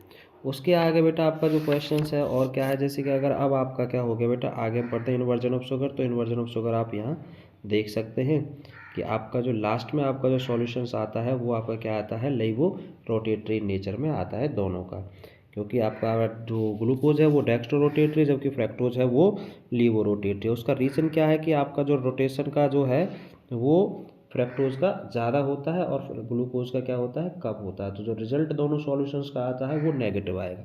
इसके कारण इसी को हम क्या कहते हैं, इन्वर्जन ऑफ शुगर कहते हैं। अब है क्वेश्चन बेटा आपका माल्टोज, आपका टॉपिक चल गया माल्टोज। तो यहाँ से क्वेश्चंस में आपका पूरा माल्टोज क्या है आपका, which carbohydrates known as malt sugar. तो माल्ट शुगर को कहते हैं किसको बेटा, माल्टोज को कहते हैं। और ये आपका कैसे बनाया जाता है, तो यहाँ से वैसे बोर्ड एग्जाम में ऐसा खास नहीं क्वेश्चन पूछा गया है। तो मेन यहाँ से जो क्वेश्चन आपसे पूछा जाए इसका डायरेक्ट वो है Haworth structural formula of maltose. तो ये आप बार बार प्रैक्टिस करेंगे घर पर। तो ऐसा खास ज़रूरी नहीं है कि आप प्रैक्टिस करें, तो आपसे सुक्रोज की ज़रूर पूछी जा सकती है। सुक्रोज के बाद अब आपका क्या है बेटा, आपका टॉपिक जो मेन चलता है, तो इसमें ग्लाइकोसाइडिक का याद रखना C1 एंड C4 याद रखना बेटा। माल्टोज के अंदर आप याद रखें कि माल्टोज के अंदर जो लिंकेज है वो C1 एंड C4 के दोनों ग्लूकोज यूनिट है, आपको पीछे से याद रखना होगा। जबकि आपका क्या है, जो आपका सुक्रोज है उसमें ग्लूकोज एंड फ्रक्टोज हैं, उसमें ग्लूकोज एंड फ्रक्टोज हैं। अल्फ़ा ग्लूकोज का क्या है, C1 एंड उसका C4 है। इस तरीके से याद रखना है। नेक्स्ट है बेटा आपका टॉपिक लैक्टोज। तो लैक्टोज में से ऐसा आपका लैक्टोज का सीधा सीधा याद रखना कि इसको मिल्क शुगर के नाम से किसे जाना जाता है। तो सबसे ज़्यादा क्वेश्चन पूछा जाता है कि मिल्क शुगर के नाम से जाने जाने वाला डाइसैकेराइड्स, तो वो क्या है आपका लैक्टोज है। और लैक्टोज का यहाँ से और दूसरा क्वेश्चन पूछा जा सकता है, वो ये है गिव या draw the structure of lactose. तो draw the structure of glucose आपका यही हो जाएगा, draw the structures of glucose, ये वाला। और इसमें भी क्या याद रखेंगे कि आपका बीटा डी गैलेक्टोज है एंड ग्लूकोज, ग्लूकोज का C4 है एंड गैलेक्टोज का C1। ग्लूकोज का क्या है, बीटा डी ग्लूकोज का C4 है एंड गैलेक्टोज का C1। और कैसी लिंकेज है, क्रॉस लिंकेज है। कैसी लिंकेज है, क्रॉस लिंकेज है। नेक्स्ट आगे चलते हैं। अब जो इम्पोर्टेंट टर्म आएगी पॉलीसैकेराइड्स। पॉलीसैकेराइड्स में जो सबसे इम्पोर्टेंट टर्म है वो है स्टार्च। और स्टार्च में भी जो सबसे ज़्यादा जो इम्पोर्टेंट है वो हैं ये दो, आपको दिखाई दे रहे होंगे अलग से ही, एमाइलोज एंड एमाइलोपेक्टिन। स्टार्च के बारे में इतना याद नहीं रखना, बट यहाँ से आपको जो सबसे ज़्यादा ये चीज़ याद रखनी है वो क्या है, give the difference between amylose and amylopectin. ये डिफरेंस सबसे ज़्यादा याद रखना है। और यहाँ से हरियाणा बोर्ड में जो स्ट्रक्चर में पूछा गया है, क्वेश्चन जो पूछे गए हैं वो 3 क्वेश्चन इस तरीके से पूछे गए हैं। What is starch and draw the structures of amylose 2013 में पूछा गया था, and draw the structures of amylopectin. Sir अब ये स्ट्रक्चर्स कहाँ हैं, ये तो बेटा डिफरेंस याद करना है। तो amylose is water soluble component, amylopectin insoluble. Constituent about 50 to 20% of starch, constituent 80 to 85% of starch. आपका कंटेंट 200 से 1000 alpha D glucose unit. And आपका क्या है, ये क्या रखता है, शॉर्ट चेन रखता है एंड कितना 25 से 30 ग्लूकोज यूनिट्स रखता है। ये आपका chemically glucose long unbranch chain है, जबकि ये ब्रांच चेन है।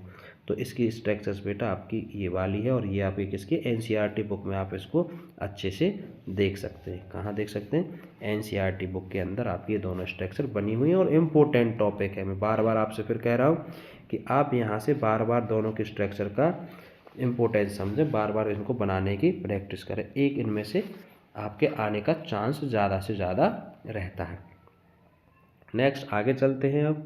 अब हो गया बेटा सेलुलोज। तो सेलुलोज में सबसे ज़्यादा आपका ऐसा खास कोई सा क्वेश्चन सेलुलोज से नहीं पूछा गया है, बट एमाइलोपेक्टिन से आपका क्वेश्चन और पूछा गया था। एक पूछा गया what are glycogen, what are glycogens, how is different from starch,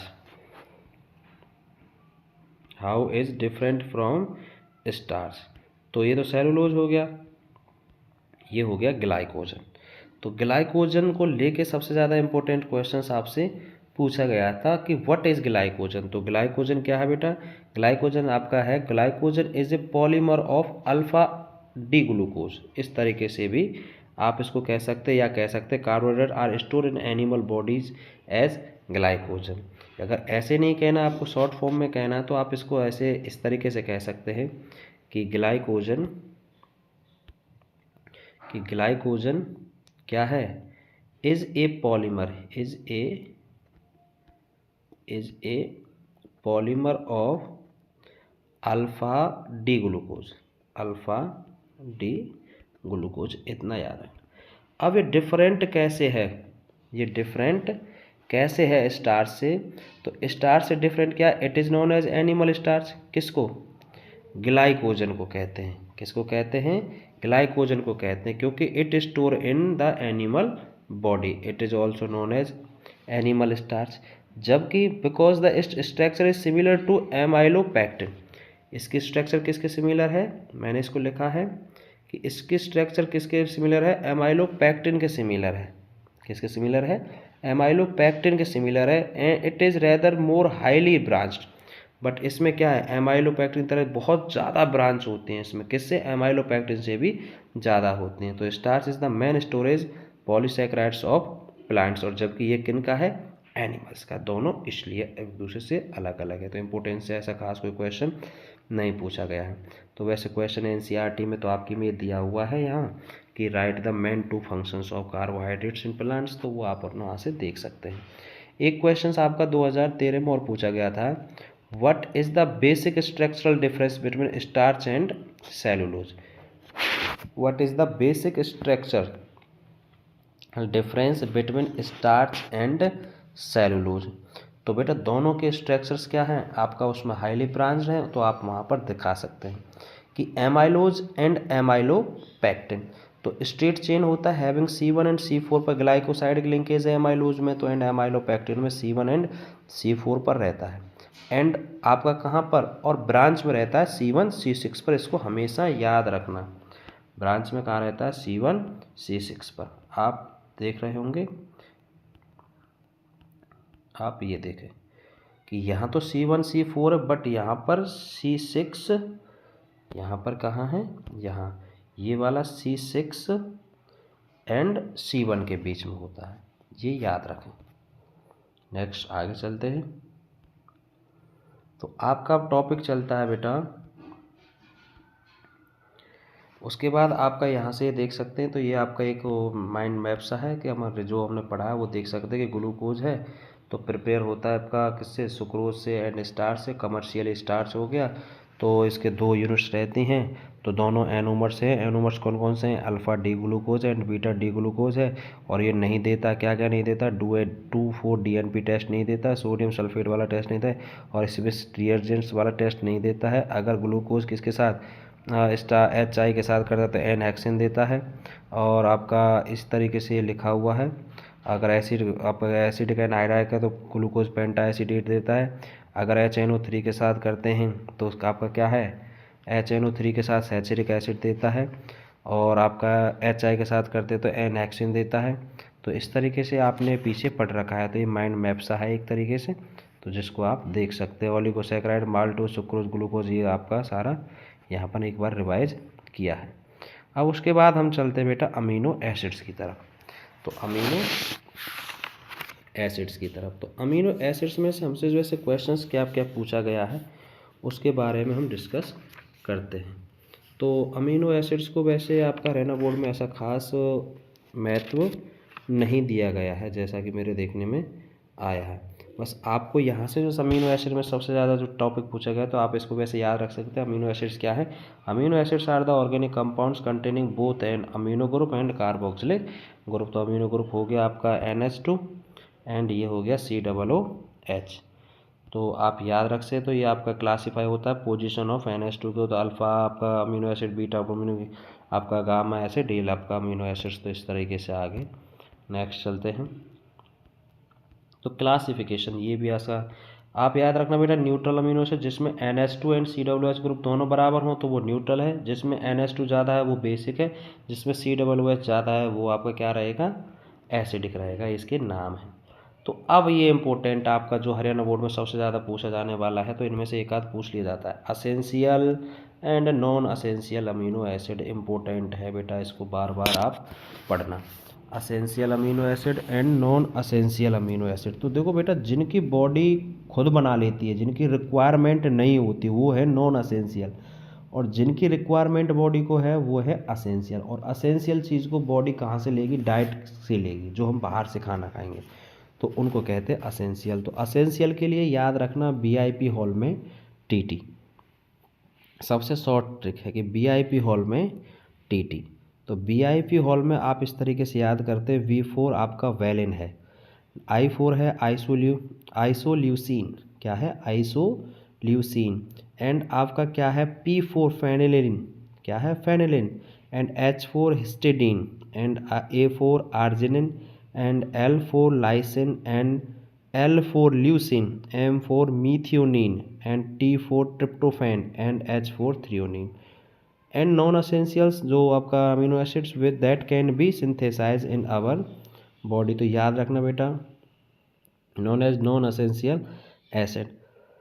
तो सॉरी, तो इसके लिए ट्रिक है गैस्पेसिटी, गैस्पेसिटी, G से रिलेटेड है ग्लूटामेट, ग्लूटामाइन एंड ग्लाइसिन, ये तीनों आपके क्या हैं, नॉन असेंशियल हैं। एस्पार्टेज, एनिलिन एंड एस्पार्टिगाइन, ये सभी के सभी नॉन असेंशियल हैं। Proline, serine, cysteine and tyrosine, ये सभी के सभी क्या हैं बेटा, आपके नॉन असेंशियल है। अब यहाँ से एक चीज़ आपको वैसे भी अगर MCQ भी आ जाए, इनमें से क्या आ जाए MCQ, तो आप इनको इस तरीके से याद रखें कि A में एक चीज़ को याद रख लेना, आप ट्रिक को याद रखना, VIP हॉल में TT, तो दोनों ट्रिक में गैस पे CT, VIP हॉल में TT एंड गैस पर CT। तो VIP में तो A आ रहा है और इनमें एक आ रहा है T, तो दोनों में बस 2 वर्ड याद रखना, दोनों में 2 वर्ड याद रखना कि अगर आप वीआईपी हॉल में टीटी याद रखने हैं तो क्योंकि आपको मीनिंग याद नहीं हो तो कोई प्रॉब्लम नहीं, एमसीक्यू में क्वेश्चन आ गया तो बस ये याद रखना कि आर्जिनिन, ये स्पेलिंग जरूर याद रखना। आर्जिनिन आए तो वो आपका असेंशियल है, आर्जिनिन आए तो वो आपका क्या है, असेंशियल है। और टी का इतना याद रखना, क्या याद रखना कि आपका ट्रायोसिन आ जाए तो वो नॉन असेंशियल है। बाकी की कोई भी स्पेलिंग या मीनिंग आपका आपस में मैच नहीं करता है। तो इस तरीके से आप 2 मीनिंगों को याद रख के सारे एग्जाम्पल को आपस में एमसीक्यू को सही करेक्ट कर सकते हैं। सिर्फ वहाँ पर यहाँ पर क्या है, ट्रायोसिन एंड A4 वहाँ आर्जिनिन, यहाँ क्या याद रखेंगे, आर्जिनिन। आर्जिनिन आपका असेंशियल, ट्रायोसिन नॉन असेंशियल, दिमाग में रखो। बस इन 2 को याद रख के उसके बाद कोई भी एमसीक्यू आपका बनाए तो उनमें आर्जिनिन एंड ट्रायोसिन 2 ऐसे हैं जो अलग अलग अपने आप मीनिंग रखते हैं, उन 2 को याद रखो। बाकी की स्पेलिंग कोई भी आपस में मिक्स नहीं होती, सभी की अपनी अलग अलग है।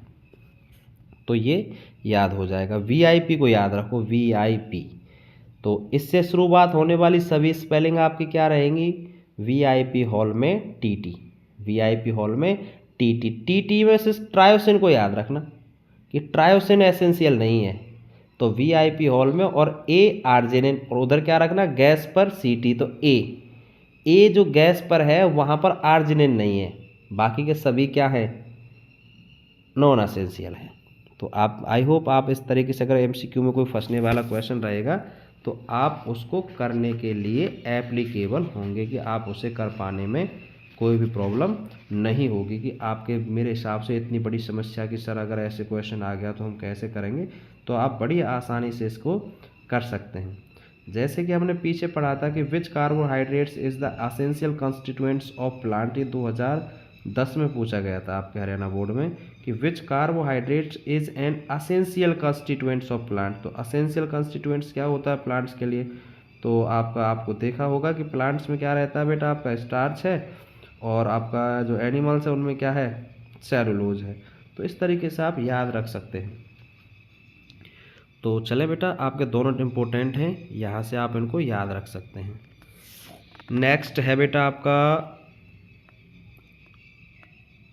ज्विटर आयन, इसको याद रखना, 1 मार्क्स का है, बड़ा इंपॉर्टेंट है और ख़तरनाक टॉपिक है। सिर्फ इतना याद रखना कि a zwitter ion is a molecule that has equal number of positive and negative charge, कि दोनों में क्या हो, पॉजिटिव एंड नेगेटिव चार्ज है। तो इस चीज़ को आप मेंशन करें, तो बस इसको इस तरीके से याद कर ले, डेफिनेशन सीधी सीधी डेफिनेशन आएगी, कोई भी तामझाम इसमें नहीं रहेगा। और यहाँ से क्वेश्चन भी पूछा जा सकता है एमसीक्यू। एमसीक्यू कैसे पूछा जा सकता है कि आपको एमसीक्यू इस तरीके से क्वेश्चन बन जाता है यहाँ से कि मैं आपसे कह देता हूँ, मैं आपके लिए 4 एमसीक्यू तैयार कर देता हूँ। क्या तैयार कर देता हूँ, 4 एमसीक्यू तैयार कर देता हूँ। इस तरीके से मैंने लिख दिया यहाँ,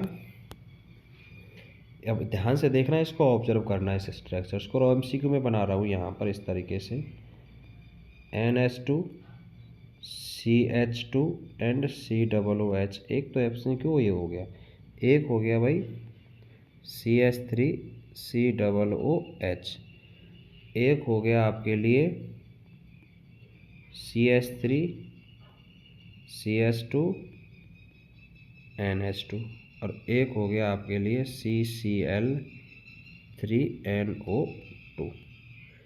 अब यहाँ पर 4 एमसीक्यू से मैं क्वेश्चन क्या बना सकता हूँ कि विच of the following molecule is capable of forming zwitter ion, इनमें से कौन सा मॉलिक्यूल है जो ज्विटर आयन बनाने के लिए एप्लीकेबल है। तो ज्विटर आयन के लिए क्या होगा बेटा, अब देखो ज्विटर आयन, अब ज्विटर आयन में एमसीक्यू बन गए, तो NH2 ग्रुप को ऑब्जर्व करो और COOH को, ये याद रखना कि जिन फॉर्मूले में ये दोनों हो वही आपका ज्विटर आयन बनाएगा। बाकी का देखो यहाँ NH2 में से, यहाँ पर क्या है COOH में से, और ये नाइट्रो ग्रुप है, तो इनसे हमारा ज्विटर आयन नहीं बनता है। तो आप हमेशा याद रखेंगे कि ज्विटर आयन में हमेशा आपके कौन कौन से बेटा, ज्विटर आयन में आपका NH2 एंड COOH ग्रुप का प्रेजेंस होना जरूरी है। तो वही आपका ज्वेटर आयन फॉर्म करेंगे। नेक्स्ट आगे देखते हैं, हम आगे चलते हैं। तो acidic character due to the presence of NH3 positive and basic character due to the COOH negative character. तो रोल ऑफ अमीनो एसिड्स, इनको याद रख सकते हैं आप। अब है इंपॉर्टेंट टॉपिक प्रोटीन। तो प्रोटीन में जो आपसे क्वेश्चन पूछा गया हरियाणा बोर्ड में बेटा, वो यही क्वेश्चन पूछा गया कि which one of them is not a protein. जैसे हेयर है, वूल है, नील है एंड DNA है। हेयर है, वूल है, नेल है एंड DNA है। तो कौन सा इनमें से आपका क्या नहीं है, प्रोटीन नहीं है, DNA, क्योंकि बाकी DNA क्या है, आपके अमीनो एसिड्स हैं। क्या है, आपके अमीनो एसिड्स हैं। तो प्रोटीन्स को आप डिफाइन कर सकते हो। तो प्रोटीन्स में से सबसे ज़्यादा जो पूछे जाने वाला क्वेश्चंस है वो यही है। कौन से वाला, आपका प्रोटीन्स में रहेगा स्ट्रक्चर्स ऑफ प्रोटीन से आपसे क्वेश्चन पूछे गए हैं आपके हरियाणा बोर्ड में। और वो क्वेश्चंस कैसे पूछे गए हैं आपका स्ट्रक्चर्स ऑफ प्रोटीन से, कि 2011 में क्वेश्चन पूछा गया what are proteins and name the compounds obtain on partially hydrolysis and complete hydrolysis of protein. तो यही होगा बेटा आपका क्वेश्चन, क्या होगा, ये वाला। प्रोटीन क्या है आपका, क्वेश्चन का आंसर हो सकता है कि आपका इस तरीके से कह सकते हैं आप, इस तरीके से कि proteins are the most evident biomolecules in molecules of the living system. इतना तो आपका डेफिनेशन में लिख सकते हैं, सोर्स लिख सकते हैं आप, क्या आपको ज़रूरी है नहीं है ऐसा कोई, पर लिख सकते हैं।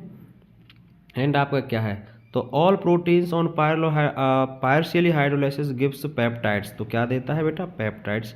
And complete hydrolysis gives alpha amino acid. तो ये वाला डायग्राम वहाँ पर लिख सकते हैं इस क्वेश्चन के लिए। क्या है बेटा, क्वेश्चन कैसे है कि what are proteins and name the compound obtain on partial and completely hydrolysis of protein. तो आप ये वाला वहाँ लिख सकते हैं और आपका आंसर बिल्कुल करेक्ट होगा।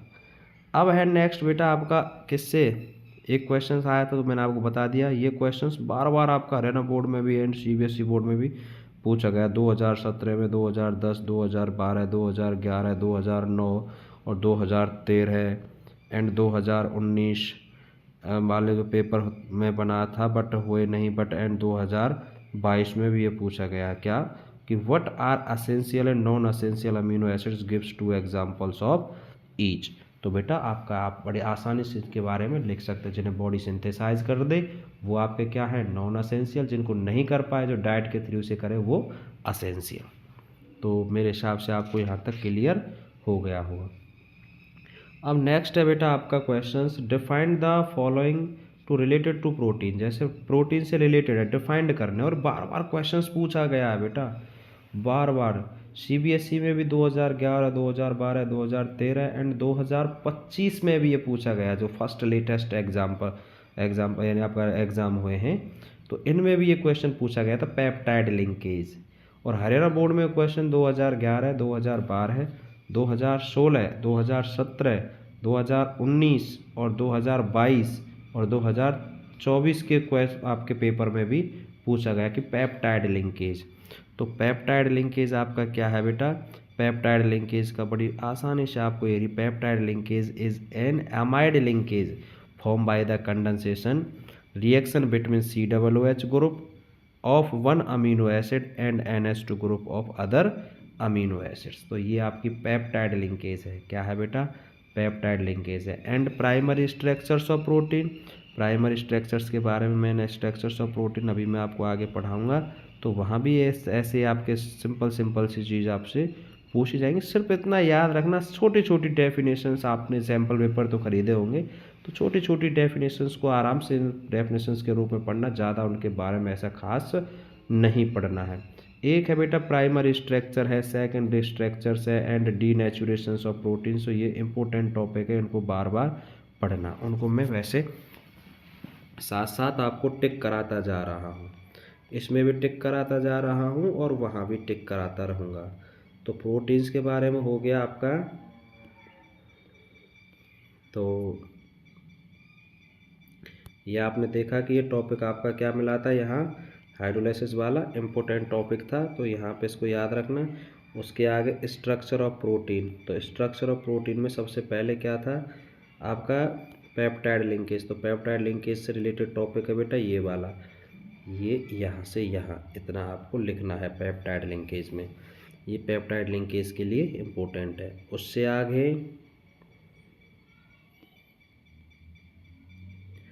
ये बड़ा इम्पोर्टेंट है, difference between globular and fibrous protein. Globular and fibrous protein ये आपके नोट्स में भी दिया होगा, टीचर्स ने भी पढ़ाया होगा, एंड आपको बेटा आपके यहाँ नोट्स में भी दिख रहा होगा, एंड जो सैम्पल पेपर आपने खरीदे उनमें दिया होगा। तो ये पेपर के नज़रिए को देखते हुए बड़ा इंपॉर्टेंट क्वेश्चन है प्रोटीन्स टॉपिक से आपका, कि ग्लोबुलर एंड फाइब्रोस प्रोटीन में डिफरेंस। उससे आगे जो आपका है प्राइमरी स्ट्रक्चर्स, तो प्राइमरी स्ट्रक्चर्स ये आपका इम्पोर्टेंट है, कोई ज़्यादा वो नहीं, प्राइमरी स्ट्रक्चर्स को एंड सेकेंडरी स्ट्रक्चर्स को।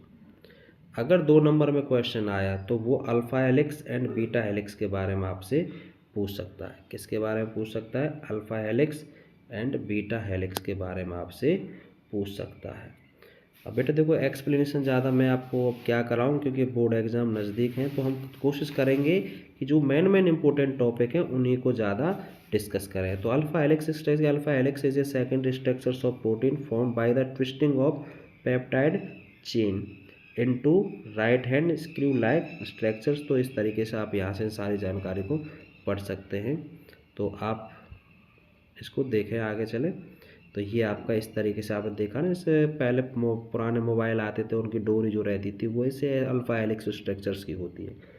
तो नेक्स्ट है बेटा आपका बीटा प्लेटेड। बीटा प्लेटेड आप जैसे पेपर को आगे फोल्ड करके ऐसे चिटकनी बनाते थे, जैसे हाथ से ऐसे उंगलियों से ऊपर करते थे, तो उस कागज़ को ऐसे खोल के देखें तो वो आपका क्या बनती है, एक तरीके से बीटा प्लेटेड स्ट्रक्चर की तरह बनती है।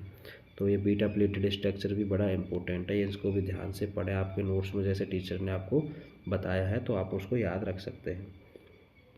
टर्सरी स्ट्रक्चर्स का ऐसा खास इंपॉर्टेंस पेपर में नहीं है। ये इंपॉर्टेंट टॉपिक है, इंपॉर्टेंट डीनेचुरेशन ऑफ प्रोटीन, सीधा सीधा सिंपल वर्डों में याद रखें। ड्यू टू द टेम्परेचर और pH change secondary and tertiary structures are destroyed but primary structures remains intact. This process is called denaturation of proteins. तो आपको यहाँ पर एग्जाम्पल दिए हुए हैं। इम्पोर्टेंट है बेटा टॉपिक, इम्पोर्टेंट।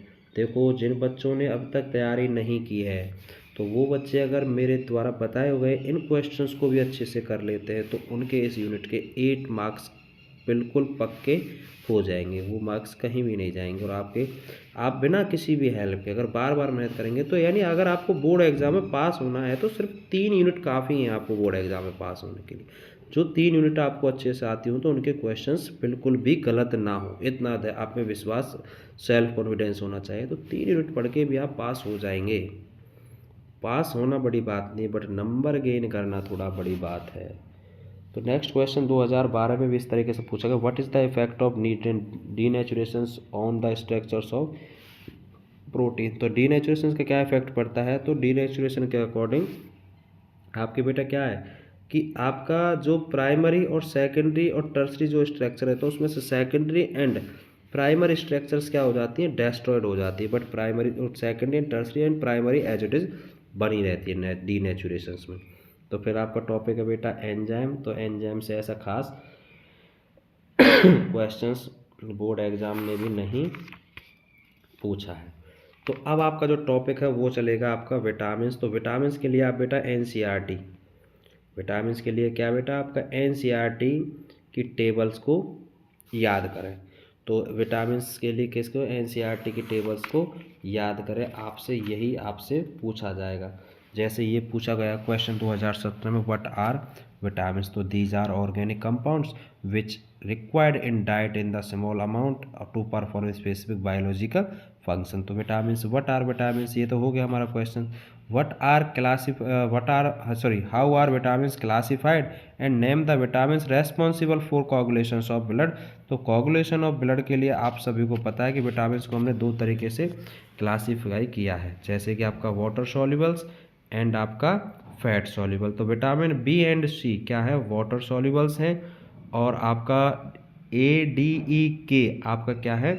फैट सॉल्युबल्स हैं। तो ये आपको बड़े इंपॉर्टेंट्स हैं, इनको आप बार बार याद करें। एंड आप क्या याद करें बेटा, उसके बाद आप अपना जो टॉपिक है क्या जो NCERT की टेबल है या तो आप इस नोट्स में से इनको पढ़ लें, अगर ये नहीं पढ़ी जाती हैं तो बाकी का आप क्या है बेटा, इनको भी ज़्यादा नहीं पढ़ा जाता है। तो आपको सबसे ज़्यादा जो इम्पोर्टेंट है, आपको मैंने इसमें लास्ट में जो है कुछ ट्रिक लिखी हुई हैं, उन ट्रिक्स को आप पढ़ सकते हैं। तो नेक्स्ट टॉपिक अपना आता है न्यूक्लिक एसिड। तो न्यूक्लिक एसिड से आपका हरियाणा बोर्ड ने क्वेश्चन भी पूछे हैं। तो what are nucleic acid, write their two importance functions. तो फंक्शंस तो न्यूक्लिक एसिड की डेफिनेशन तो ये है, एंड फंक्शंस बेटा इंपॉर्टेंस मैंने यहाँ पर लिख रखे। तो ये क्वेश्चन यहाँ से हो जाएगा। क्वेश्चन क्या था, what are essential, what are nucleic acid mention two their important function. तो ये आपका यहाँ हो जाता है। एंड नेक्स्ट अबाउट कुछ आपका question, right the chemical composition of DNA and RNA। तो chemical composition of DNA and RNA बेटा, तो chemical composition of nucleic acid तो मैंने आपका ये आपको बनाया हुआ है। तो आप इस तरीके से स्ट्रक्चर्स को वहाँ बना सकते हैं। तो ये आपका chemical composition of DNA and RNA हो जाएगा। क्या हो जाएगा, DNA एंड RNA, ये आपके इस क्वेश्चन का आंसर हो जाएगा। नेक्स्ट क्वेश्चन जो आपका है वो पूछा गया है, what is the difference between A nucleosides and nucleotides. तो न्यूक्लियोसाइड एंड न्यूक्लियोटाइड्स क्या है बेटा, तो न्यूक्लियोसाइड्स एंड न्यूक्लियोटाइड्स, तो आपका न्यूक्लियोसाइड्स क्या है, a unit form by the attachment of a base of one position to of sugar is called nucleosides. तो आपका ये हो गया। एंड आपका नेक्स्ट क्या है बेटा, nucleotides the unit is form by the link phosphoric acid at 5 position of sugar present in the nucleoside. तो दोनों को आपस में इस तरीके से डिफाइंड कर देना 2 नंबर के में। कितने नंबर का आएगा क्वेश्चन यहाँ से, 2 नंबर का इस तरीके से पूछा सकता है। What is the difference between nucleotides and nucleotides. अगर ज़्यादा डेफिनेशन नहीं लिखी जाती तो आप कह सकते हैं इसमें जो लिंकेज है वो फॉस्फोरिक एसिड C5 पर रहता है, और इसमें जो लिंकेज है वो आपका क्या रहता है, C1 पर रहता है। इतना याद रखें। नेक्स्ट है उसके बाद, explain primary and secondary structures of DNA। Primary and secondary structures of DNA, ऐसा खास कोई इसमें इंपॉर्टेंट पूछा नहीं गया, बट इसमें जो मेन इंपॉर्टेंट है वो बेटा मैंने आपके इस नोट्स में लास्ट में लिख दिया है।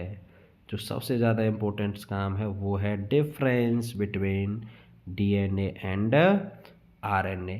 DNA and RNA, DNA and RNA में डिफरेंस ज़रूर आप याद करके चाहे, बोर्ड एग्ज़ाम के लिए बड़ा इंपॉर्टेंट क्वेश्चंस बन जाता है। ये सीधा सीधा क्वेश्चंस है जो हमारे बोर्ड एग्ज़ाम में आ जाता है। तो बेटा मैंने कुछ इंपॉर्टेंट क्वेश्चंस दिए हैं, तो आपने इस टॉपिक को पढ़ा है, एक बार इन क्वेश्चन को देखेंगे और अपने दिमाग में रिवाइज करेंगे, और इन क्वेश्चंस को आप बार बार रिवाइज करेंगे। Name the linkage connecting monosaccharides in the polysaccharides. तो आपको मोनोसैकेराइड ग्लाइकोसाइड है, write the products of D glucose react with concentrated HNO3 and write the reaction shows the presence of following aldehyde group, a primary alcoholic group, इस तरीके से। तो give the structural difference between the amylose and amylopectin, define anomers, under what condition glucose is converted in gluconic and सैकेराइक acid. तो HIN, Br2 and HNO3, enumerate and the reaction of D-glucose which cannot be explained by the chain structures. What are essential and non-essential amino acids? Give 2 example. How do you explain the amphoteric behavior of amino acids? तो amino acid में क्या है बेटा, आपका zwitter ion है वो acidic and basic दोनों तरीके का बिहेवियर करता है। तो difference between globular and fibrous protein, defined the following related to protein peptide linkage, primary structure, denaturation, write the name of vitamin responsible for coagulations for of blood. तो vitamin K, write the name of vitamin whose deficiency cause bones deficiency, तो किस vitamin D रहती है। Why can not vitamin C be store in our body, क्योंकि vitamin C water soluble होती है। Why must vitamin C be supplied regularly, क्योंकि वो daily हमारी बॉडी में वाटर सॉल्यूबल है, तो डेली क्या होती है, खर्च होती है बेटा। The deficiency of vitamin cause the आपका anaemia, and how are the vitamin classified, name the vitamin responsible for the coagulations of blood. तो ये एक्सेट्रा, ये मैंने सारे क्वेश्चंस आपको, आप इस नोट्स को, इस वीडियो को देखेंगे तो सारे क्वेश्चंस का आंसर आपको इसमें मिल जाएगा। आई होप, मेरा मानना है कि आपको यूनिट में आपके लिए पेपर के एग्ज़ाम के लिए बड़ी हेल्पफुल सिद्ध होगी। तो ट्रिकों को एक बार फिर दोबारा से आपका रिवाइज करते हैं। My great grand father ribose, तो मोनोसैकेराइड्स, ग्लूकोज आप इसमें देख सकते हैं। मिस्टर लाल सिंह ओला वाले, तो माल्टोज रेफिनोज, आपका लैक्टोज एंड सुक्रोज ओला वाले ओलिगोसैकेराइड्स। पॉलीसैकेराइड CGS आपका हो गया। केमिकल नेम जो आपको याद रखने हैं विटामिन के, तो वो यहाँ से आप याद रखते हैं, रथ 1 टॉफी, रत का है रेटिनॉल, आपका थ का है थायमिन, ए का है एस्कॉर्बिक, के का है कैल्सीफेरॉल, टॉफी यानी टोकोफेरॉल, एंड के का है आपका फाइलोक्विनोन, यानी A B C D E के, A B C D E के, A B C D E के। रत एक टॉफी, रत एक टॉफी, रथ रेटिनॉल, थ थायमिन, ए एस्कॉर्बिक, क कैल्सीफेरॉल, टोकोफेरॉल, फाइलोक्विनोन। एंड आपका विटामिन बी कॉम्प्लेक्स को याद रखने की ट्रिक है, टिंकू राजा ने पास की फिजिक्स बायोलॉजी फेल केमिस्ट्री, तो टिंकू राजा ने पास की, Tinku B1 B2 B3 B5 B6 B7, यानी आप याद रखना 4 and 4 8 इसको याद रखना, एंड 10 11 को याद रखना, ये नहीं होती। बाकी का सभी vitamin B1 B2 B3 B5 B6 B7 B9 B12 को आप याद कर सकते हैं। टिंकू ने आपका, यानी टिंकू क्या हो गया बेटा आपका, टिंकू टी थायमिन हो गया आपका, राजा से राइबोफ्लोविन हो गया, एन नियासिन हो गया, पी पेंटोथेनिक एसिड हो गया, पी पायरोडॉक्सिन हो गया, बी बायोटिन हो गया, एफ फ्लोइक एसिड हो गया, एंड सी साइनोकोबाल्मिन हो गया बेटा। ये आपके विटामिन B12 के भी कॉम्प्लेक्स के आपका जो केमिकल नेम है उनको याद करने का तरीका हो गया। तो थैंक यू। और अगर आपको मेरा वीडियो अच्छा लगा हो तो मैं नेक्स्ट वीडियो आपके सेकंड जो आपको फर्स्ट टॉपिक है सॉल्यूशन, उनका 2 दिन बाद अपलोड करूँगा, तो आप उसको देख सकते हैं। और आप उसमें आपको हरियाणा बोर्ड से रिलेटेड जो इम्पोर्टेंट क्वेश्चन है उनको भी मैं उसमें डिस्कस करूँगा। तो आप सभी का पेपर अच्छा हो, मैं यही उम्मीद करता हूँ, और ये वीडियो आपके पेपर के लिए, आपके लिए बहुत हेल्पफुल हो। धन्यवाद।